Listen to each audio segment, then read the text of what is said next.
With Phil stumbling drunkenly out of his bed, appearing in his head all the things he's wanting to be said. 90 minutes of Phil to Phil, with so much time to kill. He promised chill, but all he does instead is beg and chill. Streams online and straight away begins to whine, but all is fine as long as Jasper 9 and doesn't step out of line.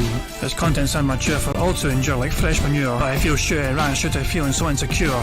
The money earned from yesterday was withdrawn and long gone, as Phil's spending impulse is always set to stay on. If supports are also slow, his taste are low and fails to grow, you never know, the show may turn into an easy bingo. Once ticked off across the board with charge to what because his code can be ignored, just how much DSP makes us feel so bored to help us fight or sleep and try to keep alert to watch a creep who play bingo, but Phil will bitch and why his sheep are also cheap. Well, DSP is chasing green, we're seeing green across the screen as Phil's routine predictability rivals are so machine, snorting, burping, leaning, ban. It matters not if battery fun is child can't see it powers make him feel less of a man. Takes a drink and starts his like before lunching into a bike, pretending they're from bills when truth is there to buy a wrestling JPEG. Talks about his shitty life of college cat and fatty wife and all his strife of forgetting that it's done well and they were rife. With drama he will react but isn't act, that is a fact as he rehearsed to be exact in how he felt he was attacked. She's nearly over and a win is in sight, with what to white despite Phil to light that tips were not light. We'll say alright it is okay and now it's time for Phil to play, but first he'll say that tips will help from being off the other day. And with those words we win again, it's never if but always when the game is won. Thanks to that we made it to the very end.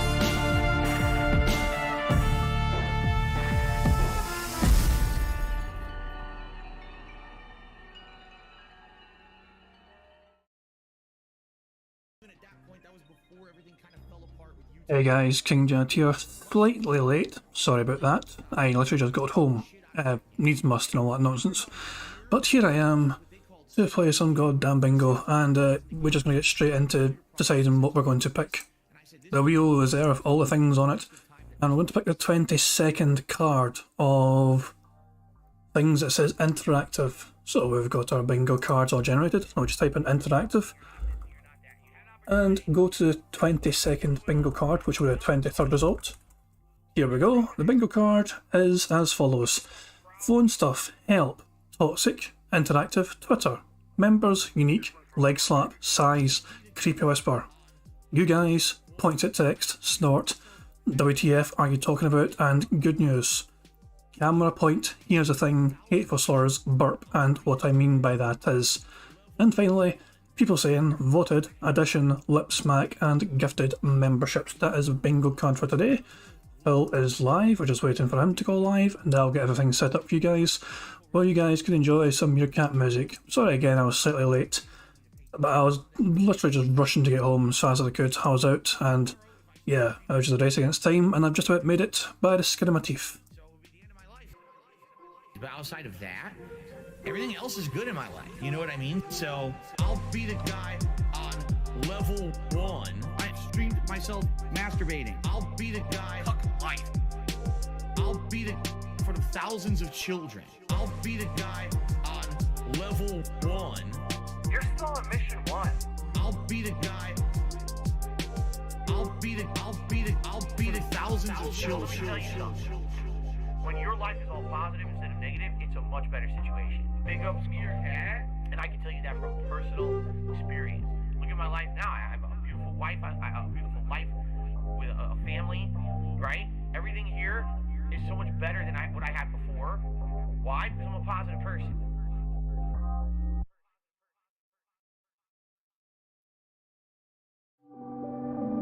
My life today is the best I've ever had, and I mean that. Like, every day I feel like is the best day of my life.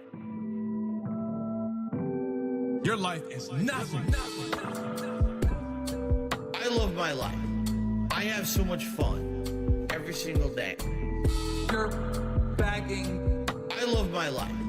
I have so much fun. Everyone hates me. I have an emptiness in my life. Oh man, there's something huge missing from my life. I need a large group of friends. All I do is sit around drinking gin all day. Ladies and gentlemen, I play mobile games. Yes, I spend money on mobile games. I love my life. I have so much fun every single day. You're bagging. I love my life. I have so much fun. Everyone hates me. I love my life. I have so much fun every single day. You're bagging. I love my life. I have so much fun. Everyone hates me. $10 donations and $20 donations to pay your electric bill, to pay your fucking rent, all right? I get it. I'd hate me too. See you, Phil. Have a good one. It's been a rough year.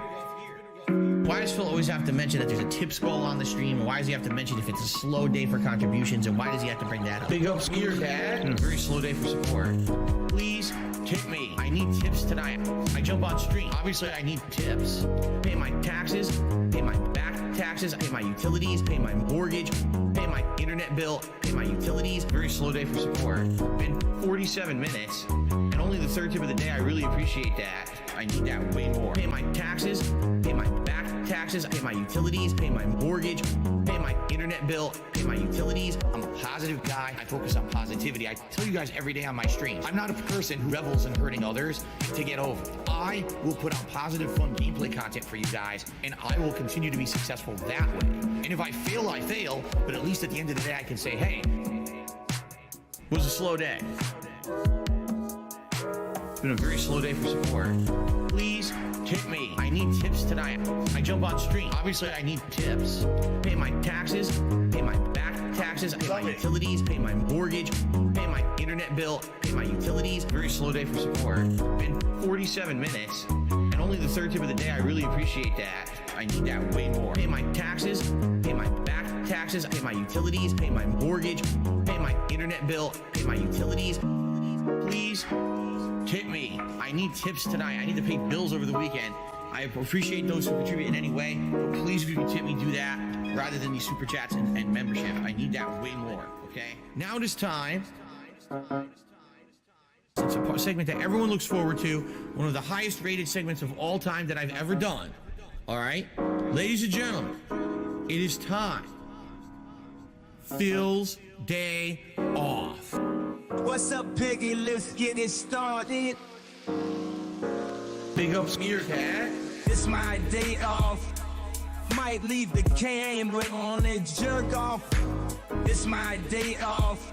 Spend money on posing damn shit. It's my day off. Might go out with my bitch wife cat. Give me money today. Give me money today. This is where my fucking money goes to every month. Garbage dump, grocery shopping, pay my taxes, pet store, pay my bills, blowing his money on mobile games, blowing his money on this and that. I'm spending all this money buying DoorDash for my business. I need to put disgusting food in the mouths of my family members. Obviously, I need tips. Yes, I spend money on mobile games. Okay? These are my life priorities. Pay my taxes. It's my day off. Might leave the camera on and jerk off. It's my day off. Spend money on posing damn shit. It's my day off. Might go out with my bitch wife cat. Give me money today. Obviously, I need tips. Give me money today. This is where my fucking money goes to every month. Shout out to the trolls. For those who contributed, thank you. It would be great if we get a few more tips. To make up earlier today, we did not hit the hat goal either.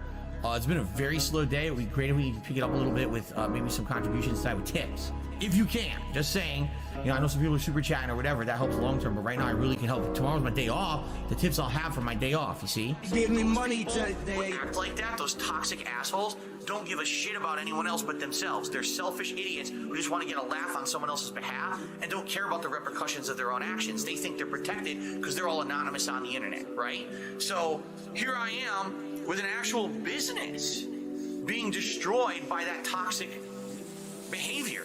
Big up Skier Cat. Me. That's what this is all about and what it's always been. Me. I care about nothing in life. Me. Human pieces of shit. Kill yourself. Me. I don't care about anyone telling me that I need to improve or change. My nigga, I have your IP, I have your name, and I have your address. I have all your fucking personal information. I will come find you in real life. I'm gonna find out who the fuck you are. Let this be noticed live on the internet. You're fucked and you are done. I'm coming for you. Me. That's what this is all about and what it's always been. Me. I care about nothing in life. Me. Human pieces of shit. Kill yourself. Me. I don't care about anyone telling me that I need to improve or change. Me. That's what this is all about and what it's always been. Me. I care about nothing in life. Me. Human pieces of shit. Kill yourself. Me. I don't care about anyone telling me that I need to improve or change. But let me tell you something. When your life is all positive instead of negative, it's a much better situation. And I can tell you that from personal experience. Look at my life now. I have a beautiful wife. I have a beautiful life with a family, right? Everything here is so much better than what I had before. Why? Because I'm a positive person. That's why. I never would have gotten to where I am today if I just sat there constantly being negative, being angry, being upset, being jealous, crapping on stuff, shitting on stuff, hating me. It's such a way, it's not a way to live. But these idiots actually do this and don't know that. I really have to think and I have to hope. These people just don't know better.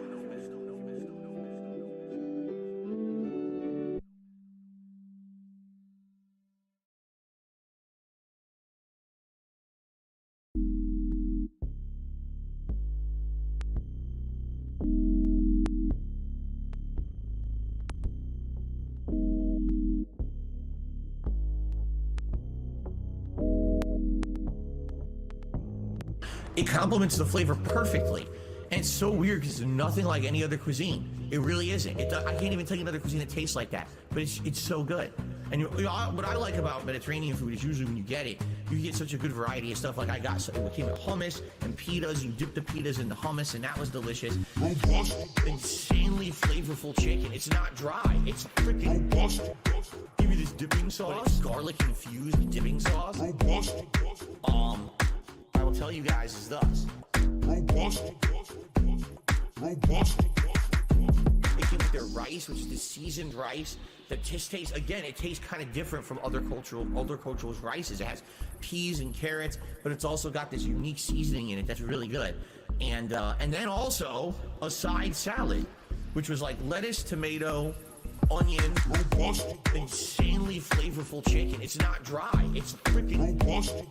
Give me this dipping sauce. Garlic infused dipping sauce. Robust. I will tell you guys is thus. Robust.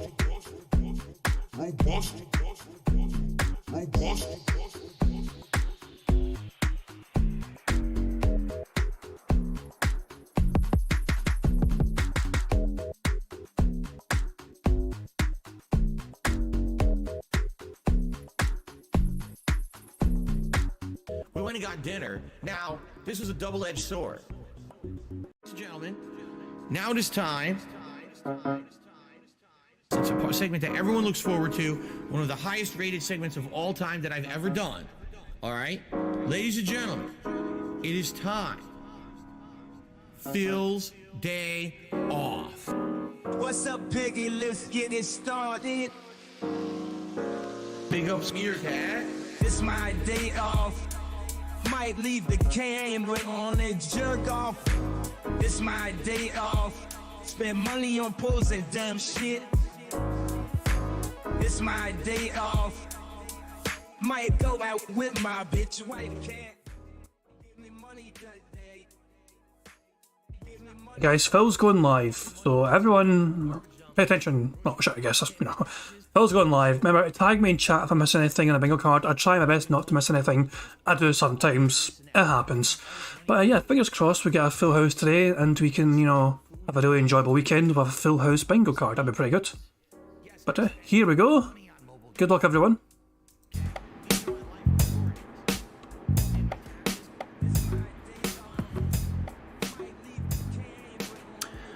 All right, good morning, everyone, and welcome back to DSP Gaming, and welcome to the Level 1 Podcast. Today is Saturday, the 27th of August, 2022, and you may be saying, Saturday? Why are we coming back on a Saturday? How weird, I know. Last week was an odd week. The schedule was a little different. I actually streamed all the way through Thursday, meaning yesterday, Friday was my day off. And today, essentially, is the first day of my streaming week. Now, similar to last week, this week coming up also is a little weird. I'm off on Thursday, which would be the normal. So that means I'm here Saturday, Sunday, Monday, Tuesday, Wednesday. A 5-day streaming week for me this week. And what a week it's going to be. It's going to be an amazing week of variety and fun here on DSP Gaming if we manage to stave off the whole attacks on the channel that I've been having the last week in particular. It all started late last week when I was going to do my live react to This Is How You Don't Play Metal Gear Solid 2. Immediately started having trollish activities happen. Just a quick recap in the last week. First, they tried to strike down DSP Gaming with community guideline strikes. It did not work, and instead I got a bunch of videos flagged as adult only, but that's about it. It's all for language of the way I used to say things, 5 to 10 or more years ago in very old videos. No, you still do it now, Phil. It's the same sort of language is being used now. It's not child-friendly language. You can apply these fucking things to any fucking video. Your content is not child-friendly. You mark it as child-friendly, but it's not child-friendly because you fucking swear like a sailor. This is what I mark. My content is not suitable for children because I know children would not really... Well, if people's parents knew their kids were fucking hearing me swear like a sailor, I don't think they would really be, happy with that. That's why my content is specifically marked as not child-friendly. Phil wanted to be as greedy as possible, tries to, pretend it is child-friendly, even though he fucking swears not shit and has these fucking strange remarks and he's racist sometimes and all this garbage. Then they said, well, let's hit him with false copyright strikes. And man, they tried. It didn't work because I got 2 strikes, not 3. If I had 3 strikes, the channel would have been shut down. But I got 2 strikes against the channel. Falsified, of course. Complete bullshit. I've already counter noticed them. The problem is YouTube doesn't care. I contacted YouTube the day they hit, and they said, oh, don't worry. We're going to look into this and get back to you within 24 hours. And they didn't. They ghosted me. As of today, I still have not heard from them. I'm not planning on hearing from them. If I need to reach out again for some reason, I'll try, but they just don't care. They're impersonal, even though they have a customer service line for people like me who've had a channel as long as I have, and I'm a verified partner. They just still don't care. In their mind, as long as we're protected as a business, we don't really care about what else happens. So as long as they have a process by which copyright strikes can be processed and counterclaimed, they don't care about anything else that happens in between. Your business gets shut down, who cares? Same attitude they had 7 years ago when this happened last. Nothing's changed. So, with all that being said, 2 strikes against the channel. At any moment, YouTube could decide to process another false strike as real, and this channel could get shut down, which is why I keep telling you guys, I'm lucky. I'm actually quite shocked that I'm here today, several days later after the false copyright strikes, and that I'm still able to be here with you guys. I thought for sure by now they would have idiotically granted more false strikes, but apparently not. And again, I don't know if it's because maybe I talked to them and they did do something behind the scenes, but they don't say anything. They literally do nothing to explain, and they're not transparent, so who knows? All right, but anyway, the only reason I bring it up again is to warn you guys, if this channel goes away, if this stream goes dead and it's not coming back for some reason, if the channel disappears, is suspended, or doesn't exist, likely another false strike is coming through the pipeline, and I can't do anything about that right now. So there will be a backup plan in place. Head to my Twitter at TheyCallMeDSP, where I will relay such a plan to you, and you'll know where to go. No, the content's not going to stop. No, my streams are not going to stop. They are going to continue. None of this is going to affect me. Okay? Well, maybe or maybe not. Here's how I say that. Because it does affect me. Even though I'm not going to be deterred and I'm not going to be defeated, it's affected me concretely in 2 different ways. Allow me to explain. Number 1, take a look at this. Member goal of 391. We started off this month with over 600 members, right? And I told you guys, hey, we're going to have a great goal. It's a rage-a-thon and all of that. And we were working towards, at one point we had over 550 members, and we were getting towards the 600 goal that I had for the month. And then what happened? this. And what happens when I get false copyright strikes and when my channel is in jeopardy of being suspended? People aren't going to renew their existing memberships because they're worried if they renew it and then I get suspended for 2 weeks that they're not going to get their benefits. And number two, no one's going to come and gift memberships to the channel. It's bullshit because now I get negatively affected because YouTube systems don't work and people are breaking the law.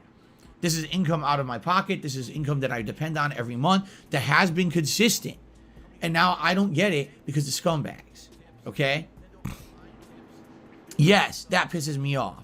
And in addition, as I told you guys before my break, I received hundreds. 2 seconds, guys. I need to fix a couple of things. Sorry. I went and done.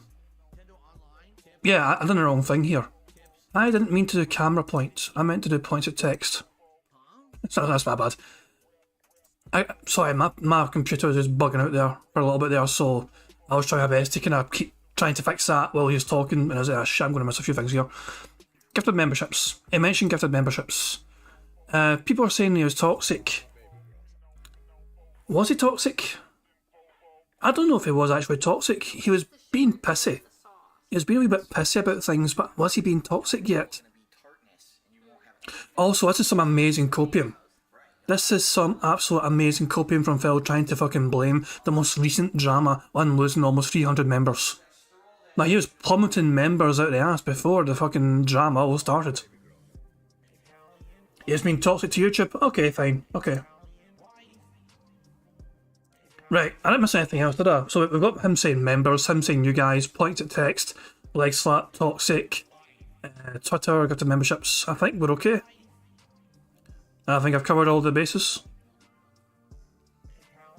I'm going to go 1.25 speed. Do I fall too far behind now?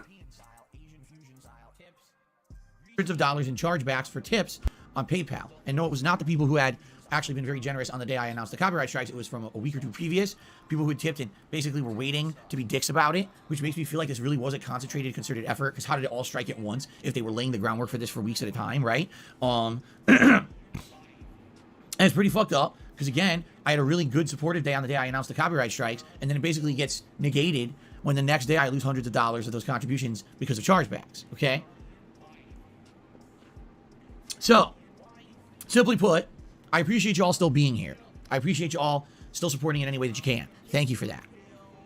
There's no guarantees in life. We don't know what's going to happen. I could be here, no problem, and it will not affect anything, or the channel could be shut down in 5 seconds, 4 seconds, 3 seconds, 2 seconds, 1 second.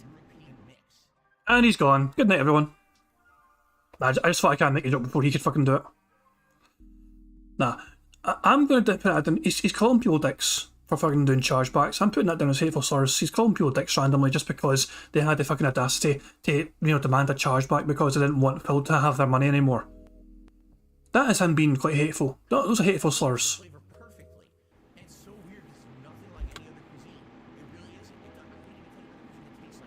I guess I'm still here for now, but you see, that's life. No guarantees, and I don't know what's going to happen. But thank you for those who are still here chilling with me.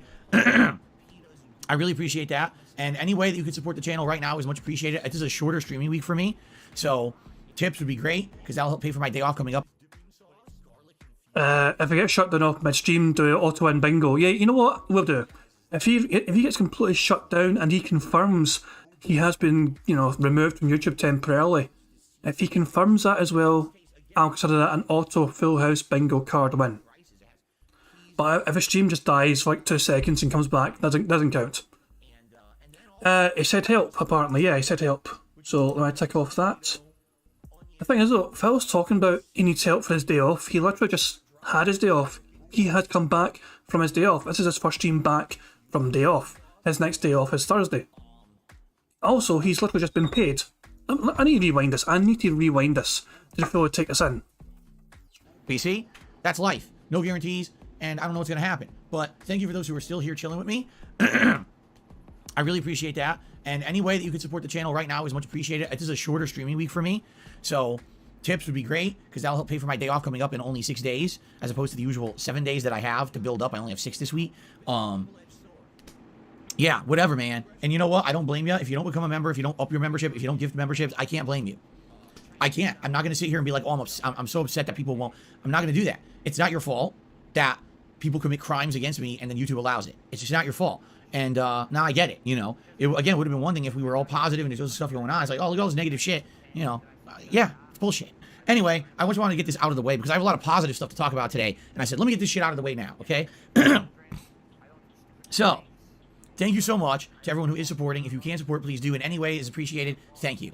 Now let's get on to the meat of the podcast, okay? So first of all, we got a great week of games coming up. New game release today. New game release on Tuesday. Balancing that in with other fun stuff at night. A really good variety of content on the streams this week that I hope you guys are looking forward to. I certainly am, all right? We'll talk about that in a bit. And then we've got, guess what? Phil's day off. Oh, I can now do this. Phil's day off. Wait, what did I used to push when I said that? Well, hold on, bear with me because these are all going to be wrong. Remember, this wasn't working for the longest time. Phil's day off. There you go. So, yes, and I have a good, interesting amount of stuff to talk about from Phil's day off this week because yesterday was one of the busiest days off I've had in months. We were awake at like 9 a.m. preparing for the day, and we... I just want you to take that into account. Phil waking up at 9 a.m. is a rarity. Phil waking up at 9 a.m. is such a fucking scarcity for him. 9 a.m. Also, he done a creepy whisper. Okay. There we go. 9 a.m. for fuck's sake. We didn't actually get home till almost 9 p.m. We were like 12 hours of activity, which never happens on our day off, but we had so much to do yesterday, which we will talk with you about. I'll tell you what we did, okay? So there you go. All right, so I see we got some morons in the chat. Let's take care of those nice and quick. Kiss my ass and good luck in life, morons. Okay. So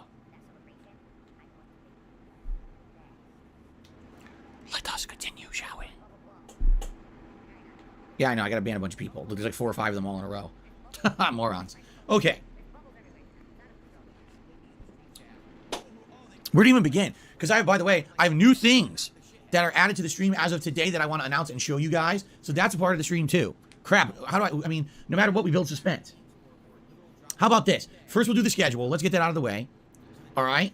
Then we'll do Phil's day off. And then we'll do, no, you know what? We'll do the schedule. Then we'll announce the new things added to the streams. And then we'll do the Phil's day off segment.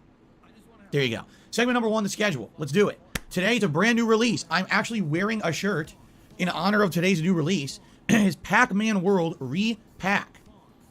I don't know anything about Pac-Man World because I never played it. But it was funny.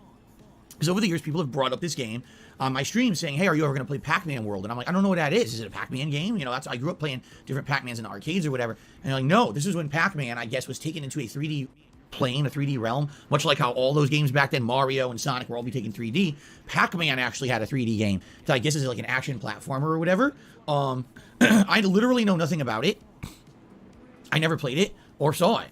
And then when the Pac-Man Museum was announced for earlier this year and we played it, people were disappointed. They were like, oh, Pac-Man World's not in there. And I was like, no, you know, I think these are more traditional Pac-Man games. This isn't anything about 3D platforming. And then finally, it was announced it's coming out. I was like, wow, okay, a remake of Pac-Man World. Sure. And people wanted to see me play it, so I got it. So we're doing it today. I don't know how long the game is. I don't really know what it entails. We're checking it out today together. I hope it's good. It was $30, so I hope it was good. I hope it was worth it. I hope you guys enjoy it. And for some of you, this will be a blast from the past. For me, you know what this reminds me of? This reminds me of Toy Story 2 and 3. These were games that people said they felt nostalgic for because they were games they played when they were younger, but I missed out on them, so now playing them in the modern day, it's... Looks like we had a lip smack, and also Master Doctor is asking me if I'm alright. I'm good. I was out. I was late to stream today because I was out. Like, I got home about, you know, well, basically 5 minutes before, you know, well, 6:55 p.m. my time. So I was technically 10 minutes out to my stream because I was literally out the door still. But as soon as I came in, it was like computer on. Let's try and get the stream fired up. Yeah, it was just a race against time to try to get back. But yeah, he's had a lip smack. He has had a lip smack, so I'm counting that. But I'm good, thank you very much for asking. Do I drink the Bucky? No, I don't like Buckfast. I'm not a big fan of Buckfast, I've got to be honest with you. I do have some Desperados that I've got in the fridge, which I'll be enjoying later on. It's a good wee tequila beer, you know, it's quite easy to drink, you know, I don't mind that. I drink beer, I drink vodka and all that shit, you know, it was something, but yeah, I drink Desperados. I don't like Buckfast though. Lip smack is big in Scotland. I hear smacking lips, aye. Smacking lips are stupid people. It's kind of cool because I get to experience them for the first time, just like you guys played them back in the day, and you get those nostalgia vibes, and I get a first kind of impressions vibe, right? Okay.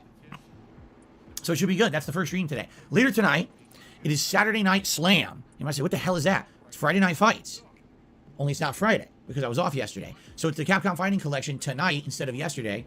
Hoping for good connections, hoping for matches. As you know, it's been getting harder and harder to actually find consistent matches in the game. But what we've been doing is having more chill conversation and treating it more like a relaxing, interactive stream during the time when we're waiting. And that's okay. It's worked out. I just hope that we can keep at a level where at least we have enough matches to keep doing the night. Okay?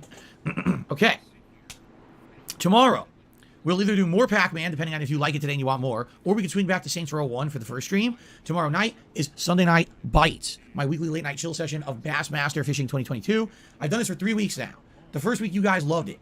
The second week, you guys loved it. And you loved it so much 2 weeks in a row, I said, all right, I'm going to get some fishing lures, and every week we hit the hat goal, I'll add lures to the hat. It'll be something really cool and interactive. You'll get to vote and pick on the type of lure. And then last week we did it, and it slowed down, and both engagement and support were lower. We didn't hit the hat goal. And I was like, man, after I went out of my way to get stuff, to do it for it, we didn't do it. We didn't hit it. I wonder what the hell happened. So we're going to... I mean, this is extreme guilt tripping. Phil can try and pretend and say he's not bothered about not shit, but the fact that he's mentioned it, the fact that he brings it up, he is trying to absolutely guilt trip the absolute hell out of his goddamn pants. There's just no two ways about it. He is trying to absolutely guilt trip the hell out of these fucking gullible people in his chat that are fucking throwing money at him. BST wants to hear some rants today. If it fucking triggers me, I'll fucking go. You know that. I'm going to try it again tomorrow. Listen, I like doing it, but definitely has to be something that's going to be supported and people want. So let's see what happens tomorrow night and see if we can keep it in the rotation or not. I personally would like to because I've been enjoying the chill vibes of it. Okay. Monday, again, could either be more Pac-Man or Saints Row on the first stream, depending on what you want.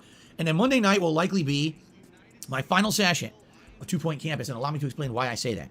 We've been enjoying 2 Point Campus up to this point. We've done 4 different campus styles. I think I've done around 10 hours of gameplay. It's a fun sim game for sure with a funny twist. But what's happened now is we're only 4 campuses in. We've now unlocked 2 new campuses, either sports or wizardry. So one's supposed to be like a major sports team, like American football. The other is supposed to be like Harry Potter, basically. All right. But here's the problem. When I played it last, okay, the night school, the game added so many new elements and expected you to micromanage things so much, it kind of lost its fun factor. For me, one of the most fun parts of the game was watching the students walk around and seeing what they were doing. Remember when we were in the cooking class, they were making pizzas and pies. They were making big robots and things. It was really neat, the stuff that they were doing. I was like, wow, this is kind of neat to see it in action. In high school, I didn't even get to see what they were doing. I was so busy constantly managing the school, giving into their demands and their requests, and doing everything to keep everyone happy and hit the goals. I couldn't even pay attention to what was happening. I couldn't talk with you guys either. Like, you guys wanted to talk and interact. I couldn't even talk to you because the game became so attention demanding. Okay? So, yeah, it actually annoyed me because I was like, wow, this game kind of started off one way, and then immediately only 3 or 4 stages in has completely lost its kind of chill vibe and fun factor. Why even have animations for what everyone's doing that are really neat if you can't see them because you're too busy? I hate to say it. I think the game might kind of misunderstood what's fun and what's not. Maybe there's people who have that mindset where I want the most complex situation possible. Fun is subjective, Phil. You do not fucking get to arbitrarily decide what is fun for everyone or not. Fun is a very subjective thing. For example, some people think it's fun to enjoy your content. I personally don't. That's why I had to fucking make a game out of bingo out of it. With a million factors going into it. I'm only entering stage 5. For one to understand, there's 12. That's just crazy. I mean, people are like, yeah, it's going to get so complex. You won't even be able to unlock the next stage in one night stream. You're going to have to do 2-3 night streams to unlock the next stage. It's like, what is this, a 70-hour game? It's crazy. So anyway, I definitely think what we're going to do is we'll do one more. All right. And we'll see what happens Monday night. But if it ends up being more of the same from night school, we're probably just we're gonna retire the game, which is fine. It was a Game Pass game to begin with. It's not like I had investment in it. I did like playing it. I thought it was better early on. Now it's kind of like losing its charm for me. Okay. Tuesday, new release. Destroy All Humans 2 Reprobed. That's right. They're taking it and shoving it even deeper in because this time around, it's on modern consoles with modern graphics. Was that some strange, vulgar camera point? More. All right. And retire the game, which is fine. It was a game. Okay. Tuesday, new release. Destroy All Humans 2 Okay, it wasn't. I was just holding up a finger too. Probed. That's right. They're taking it and shoving it even deeper in because this time around, it's on modern consoles with modern graphics and some redone gameplay mechanics, much like the Destroy All Humans remake from 2 years ago. So I'm starting that on Tuesday as the mainstream. Tuesday night will be more Midnight Fight Express. This is an indie game that I played a few days ago. That's a camera point right there. That was a camera point. Go. Made by one person. And this game is superb. Graphics are great. Gameplay, smooth. Great animations. Great combat mechanics that you unlock over time. Soundtrack, outstanding. The stages, varied. Enemies, constantly adding new ones. I love it. I played 2 hours and I'm in love with this game. I'm about a quarter through it. I can't wait to play more. And it's funny because people watch me play it, and there's some comments on the video like, wow, this one-man dev team made an indie game better than the entirety of the Saints Row reboot. Wow, burn. Shh, damn. I mean, I didn't play the Saints Row reboot because the reviews were so bad, but holy shit, that's bad if this, one-man team kicked ass and the whole team of people couldn't pump out a good game, right? So I'm excited for more of that Tuesday night. And then Wednesday, we have options. Seriously. It could be more Pac-Man. It could be more Saints Row. It could be Destroy All Humans 2. And then Wednesday night is going to be Multiverses. So I only get to play Multiverses once this week because it's a shorter week and we got so much else going on, okay? Now, there's another release this week that I'm not playing right away. Also on Tuesday, the Teenage Mutant Ninja Turtles Cowabunga Collection. This is a gallery of old school Ninja Turtles games, including NES, Arcade, Super NES, Sega Genesis, and I think it even has Game Boy games in there, okay? So why am I not playing it as a new release? Well, number one, I'll already be juggling 3. But number 2, because I'm going to be doing a specialty marathon event. Saturday, September 3rd, 1 week from today, all right? The Cowabunga Pizza Party. That's what I'm calling it. The Cowabunga Pizza Party. That's what I'm naming it now. What it's going to be, I'm going to be here all day long that day in a marathon-style setting, playing the games in that collection, starting off with the original NES version that is terrible. It's an awful game. It's punishing. It's not fair. It's mean to children. It really is a bully of a game. We're going to check that out and see where the Ninja Turtle origins began. But then we're going to move on to the better ones. The arcade ones, the NES tie-ins, where some of these have online co-op that we're going to check out. The fighting games, which are actually quite neat. It's going to be a good marathon because we're going to be swapping between these style of games. It's going to be really neat. And I'm going to be ordering pizza to review during the show and eat during the whole show. And then I urge you guys also to possibly, if you're around, order yourself some food, maybe some pizza, and chill with me all day long. So that's 1 week from today, the Cowabunga Pizza Party event. I hope you guys will join me for that. It should be pretty special, all right? So that's why I'm not playing the game during the week this week. I'm going to play it as a marathon game then, and then what we'll do is either add it into the schedule as a daytime game or chill night streams. The thing is, there's so many games in that collection, it's going to be hard to see what people want me to continue playing. Like the Ninja Turtles arcade game, it's probably about at most 90 minutes long. So I could probably beat the Ninja Turtles arcade game in the marathon. But there's other games like the fighting games. Those are actually pretty competitive, and it'd be interesting to see how people play these competitively online because I never have. It's gonna have a good amount of content, okay? So I guess we shall see, and go from there. But it'll be cool to see in this marathon what exactly we make. All right. So there's that, and then is there new stuff coming out in September? Yes. I already kind of went through the schedule, but just to very briefly summarize it again, just for the sake of going through it. The Last of Us 1 remake comes out September 2nd. I've already stated, unless someone is willing to donate the game, I am not spending $70 to play it again. I wouldn't be opposed to playing it again, just not for that price. It's too expensive. All right. Disney Dreamlight Valley comes out September 5th. This is the Disney version of Animal Crossing with actual licensed Disney characters in it, and it's on Game Pass, so it's a no-brainer that I check it out, okay? September 9th, Splatoon 3. Yes, I'll be playing that on the Switch. On September 18th, it's the open beta for Modern Warfare 2 on the PS5, and yes, I'll be checking that out to see if it's any good. September 19th, Return to Monkey Island. I don't know if I'm playing that or not. I do not like the visual style of the game at all. Then again, the original 2 Monkey Island games are classics, so I'll think about it. The open beta for Modern Warfare 2 on the Xbox Series X begins on September 24th. So what I'm likely going to be doing is getting both, comparing the two directly to each other, seeing which is the better version, and then determining, is that better version worth playing and buying, or am I only going to play the beta and drop it like I did with Vanguard last year? We'll see over the course of, the September month, okay? All right, so there you go. I covered the schedule. I hope that sounds good to you. Ladies and gentlemen, I would like to present to you 2 new things that are being added to the streams as of right now. All right, and I want to say special shout out to the fan who donated these things because it's very nice. A fan had sent me these things. Again, I don't want to give a shout out name wise because I don't think this person has ever wanted a shout out name wise for anything they've done. But 2 cool things to add and put into the rotation as of now. All right. So first of all, the first item. You ready? You ready for this? The first item is a meme. That's all I'm going to say.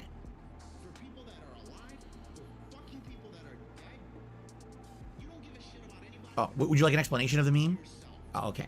The first item is a meme that has been a running meme here on my streams for many years. Inadvertently, people turned it into something that it wasn't, but I guess we should kind of explain. Many years ago, I think it was before I was even a full-time streamer. I think it was back in the day when I was doing just kind of the on-demand content, or at least that was my focus. I believe it was during an episode of Ask the King.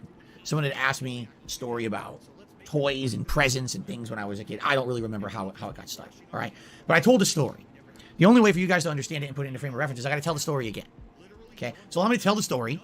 Then I'll tell you what happened as a result of me telling the story many years ago, and then you're going to see where this is all going. So please bear That's the Wolverine toy story? Surely not. Surely not. with me. It's story time with DSP. All right, here we go. Story time. So, many years ago, when I was a child, I was heavily into comic books, or I was getting into comic books. And the original comic books that I got heavily into were the X-Men. And this was the time when the X-Men was splintering. It wasn't just the Uncanny X-Men anymore, but now they were getting a million other comics. The new X-Men title with Jim Lee art and Chris Claremont writing, and then there was the other ones, X-Force, X-Factor. Basically, X-Men was going to get like a million comics at once. And so I was heavily into it. I was reading them. I was really excited.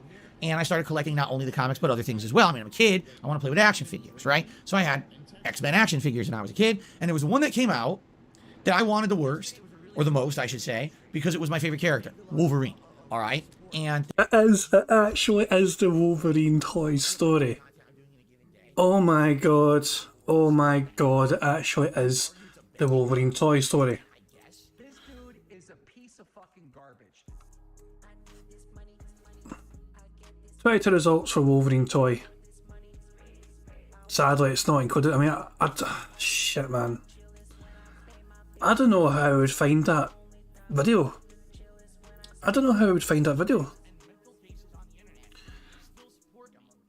Is that video even available on Bingo?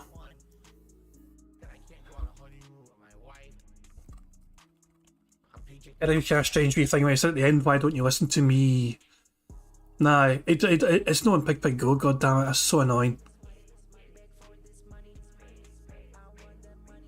Look up Wolverine. I don't think it's going to be on here. But there's some more, there's some of the podcasts gone.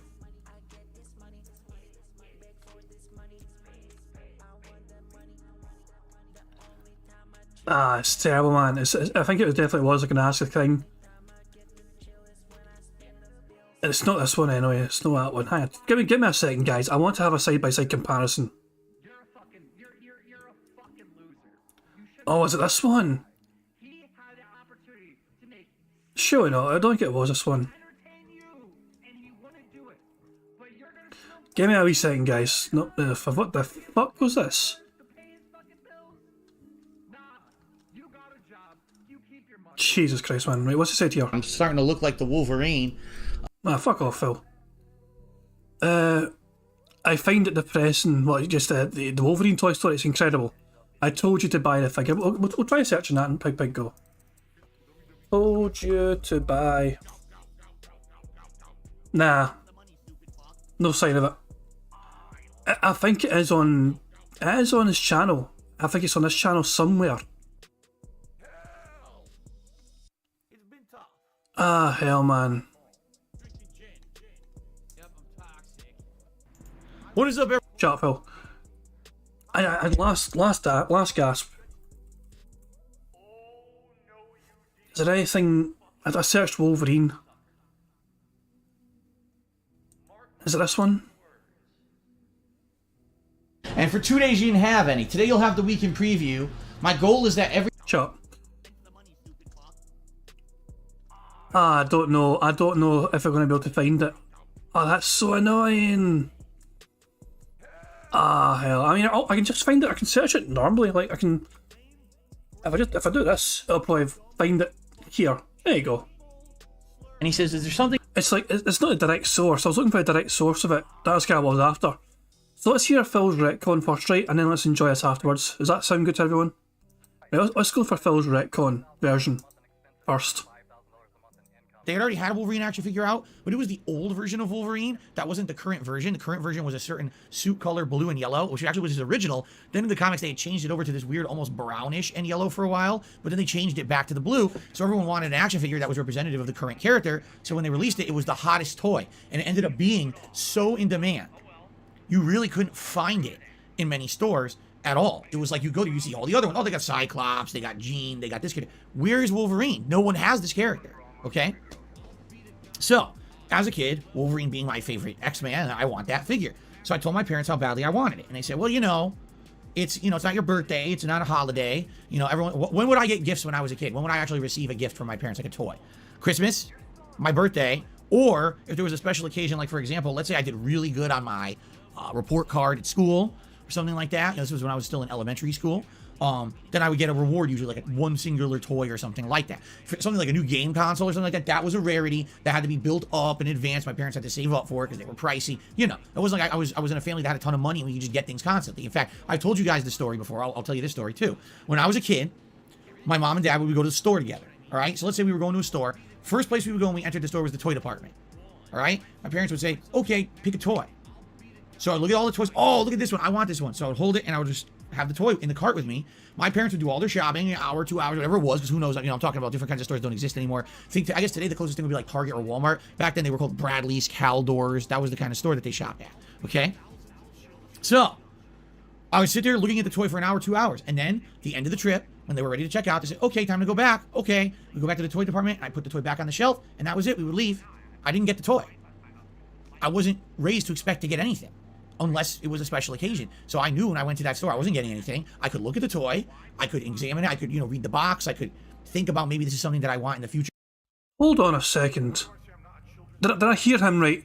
Did I hear him right? No, he segued from the comic book story, and he segued. No, he went from the comic book thing to like, oh, this is a Wolverine action figure I really want. He went from that to talking about how his parents didn't get him toys all the time when he was a kid. But what I'm trying to get around and trying to comprehend is they basically left him at a toy department in a store, and he played with it. Oh. Yeah, money, oh, money, yeah, money.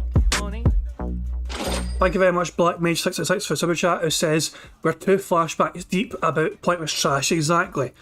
But this is what I'm trying to comprehend. Did he just admit that his parents left him at a toy department to just, you know, play with a toy for literally like a couple of hours, and he's just standing there just playing this little figure for a couple of hours?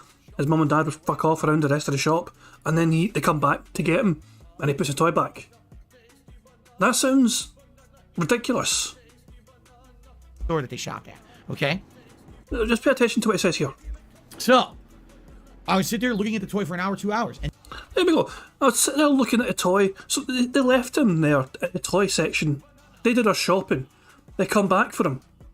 He's basically standing in the spot the whole time.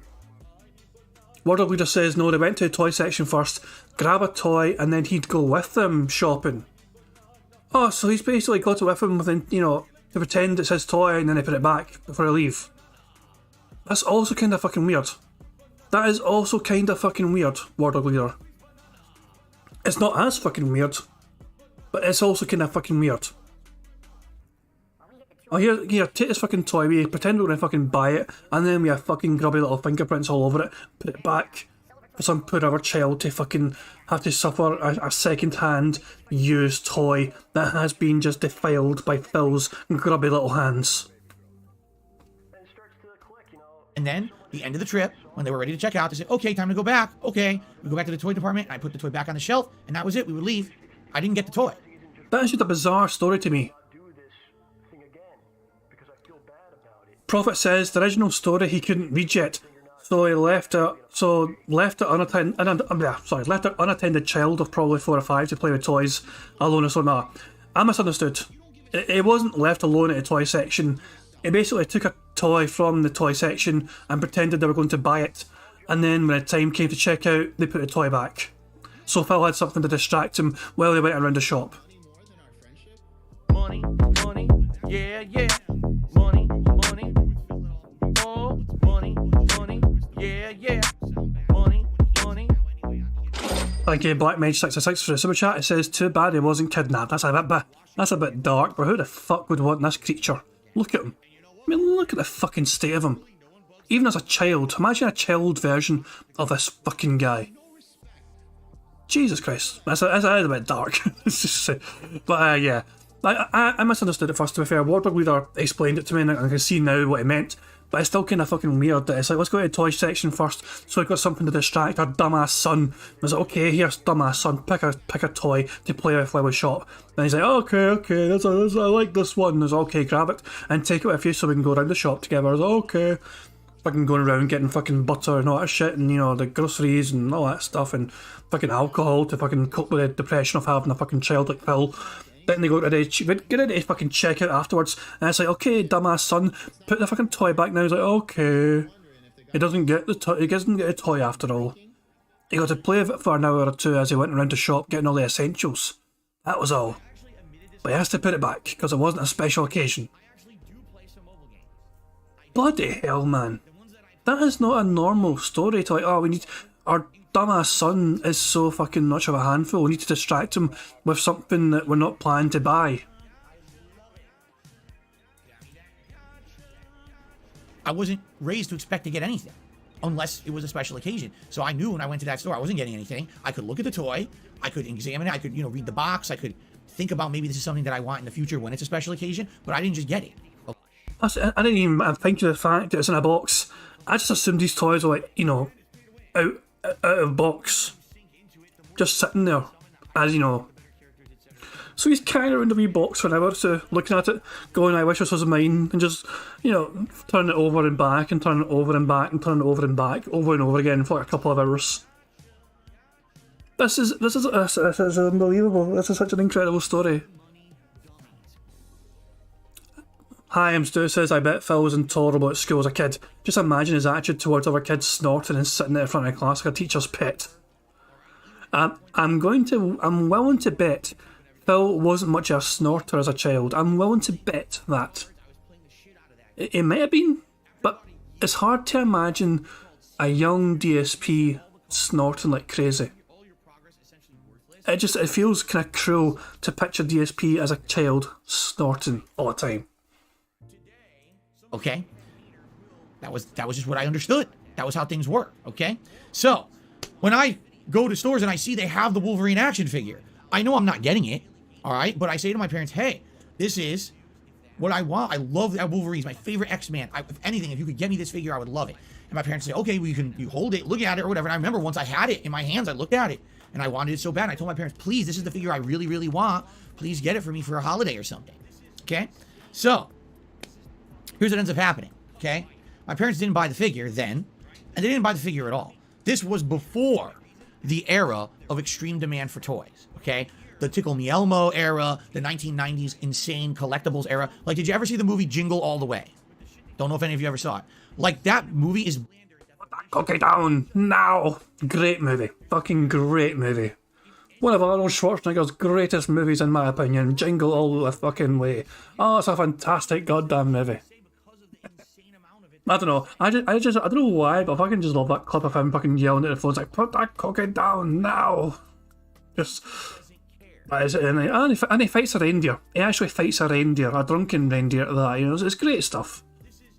And the elf, of course, the elf brawl as well. Of course, naturally, it's a great Christmas movie. It's up there with Muppets Christmas Carol, in my opinion, for top Christmas movies. Jesus Christ, man, this Phil face I paused on. Jesus Christ. This Phil face.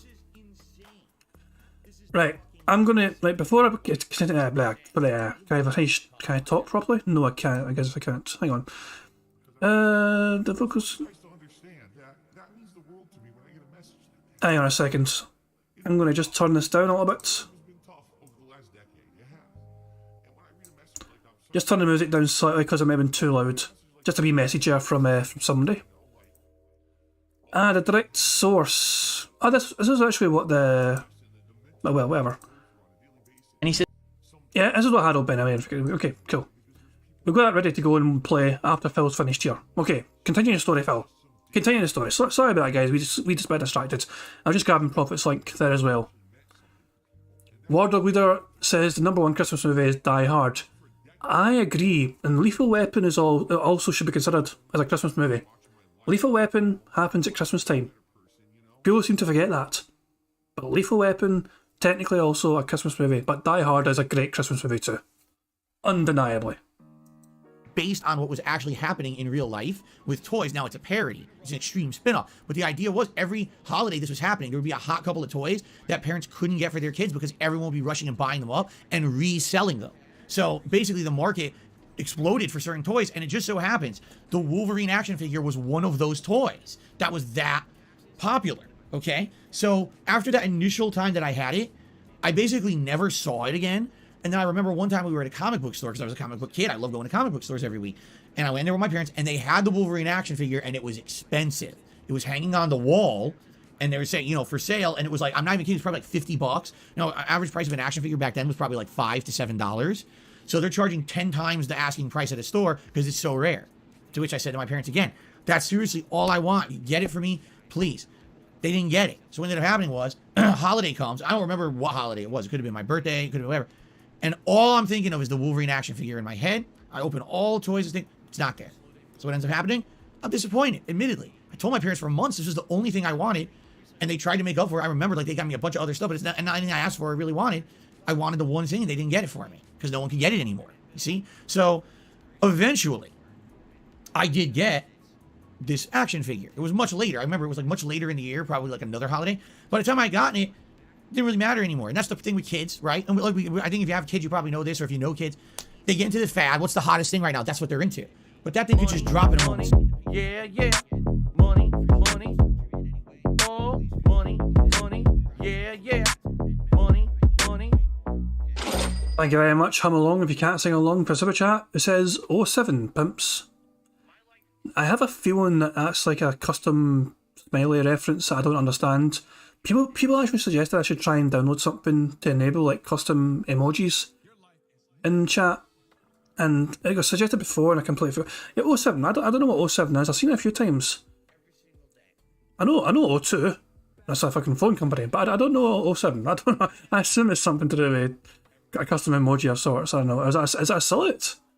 How much of a fucking boomer am I that I don't understand? Jesus Christ, man, fucking boomer alert with me, Jesus Christ. Thank you very much for the salute, I do appreciate it. I had no idea. I can see it now. It looks fantastic. It actually looks fantastic, yeah. No, I see a Chisel. I'm experiencing this at the same time as you, Chisel. You know, I'm looking at it now and going, oh yeah. It definitely does look like a goddamn salute. It's perfect. It looks absolutely fucking perfect as a salute. Now, I learned something new. Thank you very much. I'm along if you can't sing along. I do appreciate the little salute, and I do also appreciate the education because I'm a fucking boomer and I had no idea that that was an actual salute. I just thought it was something, you know, this is silly internet kids these days, you know, I can't keep up with them and all that shit. I don't know, I am a bit slow at times, I guess. I'm getting older, you know, and all that shit, but fuck me. I've learned something new. I like that. I think it's a fantastic wee thing. I don't just like it because I'm receiving it. I do actually really like it when wee things like that. Has that been a new thing? It sounds so fucking old and stupid fucking saying this. Have people just recently started using this as a salute? I feel like it might be a recent kind of thing. But it looks fantastic. Is it old? I don't remember seeing it before. It's been around for a long time. Where the fuck have I been then? It's been used for years.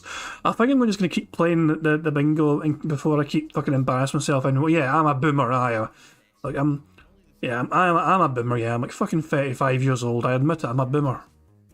Notice, you know, you're talking many months later. Already more toys have released. There's more shows on TV. Kids get into better stuff. It's not a big deal anymore. So to me, by the time I actually got the toy, I didn't really care that much anymore. Great. You know, so of course now my parents probably went crazy to get it, and like, oh, now he doesn't want it. No, it's that you didn't understand what was going on. And so the reason I told this story many years ago, all right, is the same reason I can try to use it today. It's a cautionary tale for those of you who are getting older like me and are probably having kids, okay? If your kid absolutely wants something, and I'm not talking a $500, $700 item, you know what I'm saying? Oh, I just want a PS5. Come on. But if they want something small, it's something reasonable, and it's something you know you can get along the way of your travels, or, you know, you have a little bit extra money, you can get it early. Get it early. Be that parent that goes that extra step and delights your kid, because you don't know how it could affect them, and you don't know what might happen. You might not ever be able to get it ever again. You might end up in a situation where, oh my God, it's rare now. Now what the hell? It's the only thing my kid wants, and now I look like an asshole, right? Because here comes the holiday, I don't have the one thing my child wants. You don't want to be Arnold Schwarzenegger and Jingle All the Way, because not everyone can dress up in a full Turbo Man outfit with a jetpack, performing stunts in the middle of a giant Christmas Day parade. That's a very random thing for him to have said. Let's look at the old clip and see how much it differs. And he says, is there something as a kid that you desperately wanted but you never got? Like a toy or a video game? Now this is a funny story. This is a very funny story, okay? By the way, this is kind of random, but I'm going to include this as part of bingo. Fuck it, I don't care. If he says anything that's on the bingo card in this fucking little segment, I don't give a shit, I'm including it. I don't think he will, though. I don't think he will actually say anything that's going to be on his card, but fuck it, I am just feeling vindictive today, I guess. When I was a kid, there was this one year, and let me, please, all of you on the stream, if you are a parent, if you plan to be a parent someday, please heed my advice, because this is something that, just heed my advice. If you listen to this story, this will help you, okay? When I was a child, I was very different than the other children. My mom could take me to the local store, and what she would do is she would go to the toy department first, before we looked at anything else in the store. She would say, okay, Philip, because she used to call me Philip. She would say, okay, Philip, pick any toy, and I would look around. Ooh, I like that one. And she'd hand it to me, and I would look at it. And the whole time we were in the store, I would just look at the toy. Look, oh, it's nice. It's an awesome toy. I would read all the packaging. Of course, I couldn't, very limited reading that I had back then, but I would read as much as I could. You know, look at colorful packaging. I remember back then the biggest thing was He-Man figures. So it was always He-Man. I would look at the figure. So it'd be hours my mom would be in the store shopping for different stuff or whatever. And finally, at the end of the day, we'd go back to the toy department, and I would put the toy back. And I wouldn't bitch and moan. I wouldn't demand that my mom buy it for me. I knew that that was just a normal day. She was there to go get groceries or whatever it was we were there for. And that when it was either my birthday or a holiday, that's when I would get my toy. And that's how I was as a kid. And a lot of you might be saying, what the fuck? And yeah, I don't know what it was. I don't know if it was my raising or if it's just the way I was. I was very content to see stuff for a limited amount of time, put it back, and then know that if I want that permanently, I can get it on a holiday. I don't know. That's just how I was as a kid. Okay? Money, money, oh, money, money, yeah, yeah, money, money. Thank you very much, Klaus Mystery, for super chat. It says he wants parents to spoil children. It's all very well for Phil to say that. He's never planned to be a fucking parent. He is a perpetual fucking child forever. He is the 40-year-old fucking child who always wants spoiled by some fucking parental figure. Whether it's fucking his wife, who's basically pretending to be his mom. Or anyone fucking else, man. Jesus Christ, man. It's honestly like his fucking chat, or like, is like some kind of faraway father who just gives him pocket money. His fucking chat, especially the whales, are a fucking father figure who's never home properly, but they fucking are there to finance Phil's lavish lifestyle, and his fucking mom, you know, to basically his wife, is there to fucking wipe his arse and feed him. That's essentially it. An eternal man-child here. This person wouldn't know a fucking thing about parenthood. He's speaking from the fucking perspective of a child, because he is a permanent fucking child in his mentality. He refuses to grow up. He just wants to fucking play video games all fucking day. He just wants to have fun every fucking day. He doesn't like having the real life adult responsibilities every day of fucking having to pay bills and all this shit. He's basically, it's like Peter Pan, you know? He's like a toxic Peter Pan. So yeah. So I remember this one time. Now this was much later than that. That was when I was a small child. When I was much older. So we're talking, I was still pre-teens. But I was around that age, you know, the 10 to 12, whatever, range. And so that's our first kind of retcon. You know, Phil claimed he was in kindergarten or something, I think, when this Wolverine toy story happened. He was 10 to 12 years old. Is that kindergarten? No. I was heavily, this was at a time of my life, I was heavily into comic book collecting. I would read every X-Men, so there were like 4 different X-Men books. I would read every X-Men book. I would read every single, you know, certain Spider-Man and stuff. I was into it. I was into the Marvel comics at the time. And I remember, this one time, I was into, again, I still liked action figures. I was into the X-Men action figures at this time. And at this time I had an allowance, so I would save up my money, and I would spend it every once in a while to buy these X-Men action figures. So this one day, here's the thing, and a lot of people might not even realize this too, this was nuts. I gotta go into detail a little bit about this. This was absolutely nuts. So, you know, toys are for kids, right? What happened back then is that because the comic book fad was so big, other things that were offshoots of comic books also became collectible and highly valued. So for example, the X-Men figures. When they came to a store, the box would have like a lot of certain figures and very little of others. And one of the ones that was the variant that was rare was Wolverine, which was nuts. Why would you make Wolverine the variant that only has a few per box of shipment? Because Wolverine's one of the most popular characters in the X-Men universe. So the Wolverine figure was very rare at the time, okay? And I remember, I went to a comic book store one day with my parents, and the Wolverine figure was there, and it was expensive. It was like maybe, I think, 20, 25 bucks, when really the other figures only cost like 7, 8 bucks, so this one was worth 3 to 4 times more than a normal figure because of its rarity. And I turned to my mother and father, and I said, guys, listen. Money, money, yeah, yeah. Money, money, oh, money, money, yeah, yeah. Money, money. Thank you very much, Carlos Mystery, for a super chat. It says he got traumatized by this. The retcons are coping. I agree. I want that action figure for my birthday. So, please, what I would ask you, I've never asked you to do this before. We know how rare that figure is. We know we've been to stores endlessly and we've never seen it in the flesh. It's finally here in front of our faces. Please buy the figure now. Hide it from me for whatever, for months until my birthday, and give it to me on my birthday. This will ensure that I will get this action figure because we know how rare it is. And it's the first time we've seen it. And I begged with my parents, and I pleaded with my parents to get it, right? So the way it worked is that maybe once a week we would go to the comic book store. And so like 1 week, 2 weeks, 3 weeks in a row, they still didn't buy it, right? Week 4 we go back. Money, money, yeah, yeah. Money, money, oh, money, money, yeah, yeah. Money, money. Thank you very much for a super chat. Too quick too. It says he's so thick, as in Phil. Phil's so thick. He doesn't realise that those Christmas movies also serve to influence kids and adults to spend money and spoil kids. It's Hollywood. It's a good point, to be honest, yeah, definitely. I mean, not every single Christmas movie is like that. You know, Muppets Christmas Carol, obviously based on, you know, Charles Dickens' Christmas Carol. General kind of messages, obviously, you know, don't be a piece of shit and be nicer to people. That's quite heartfelt and all that garbage, you know.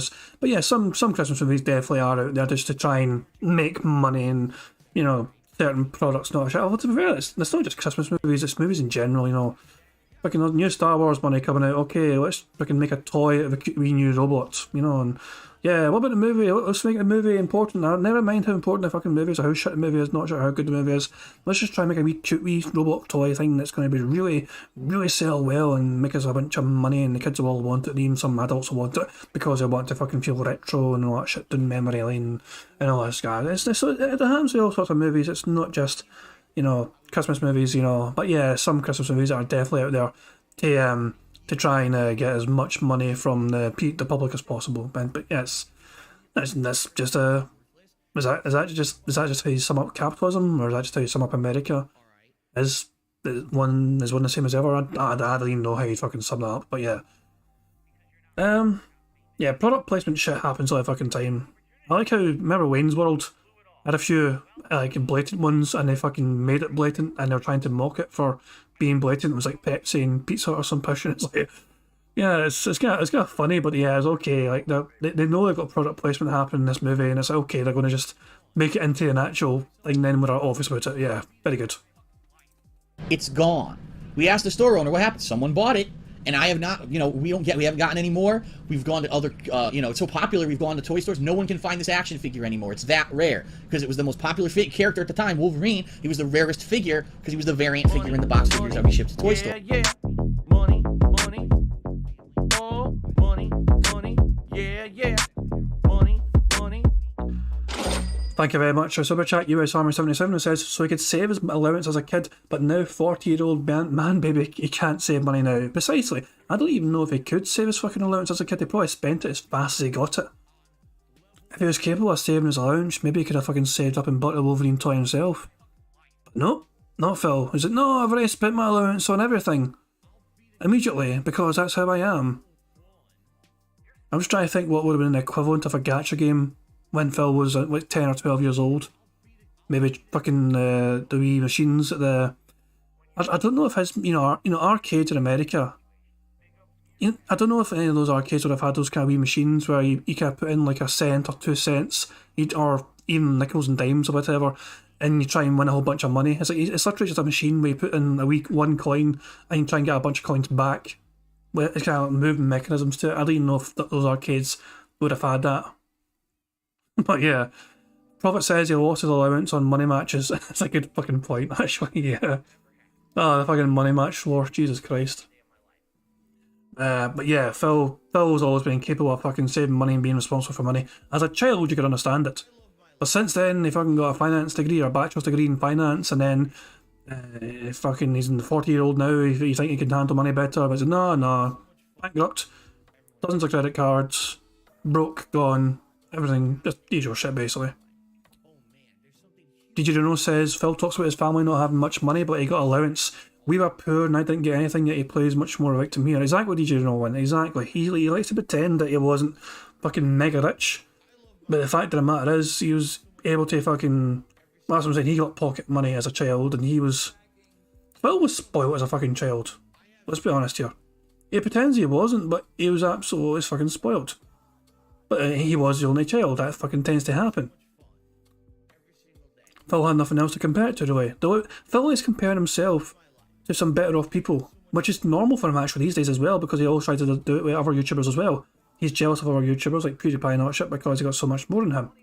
He never looks down. Phil is not one to look down and look behind him to see how much better off he is again compared to all those that are not as good as well off. He's always looking up, thinking, why am I not up there?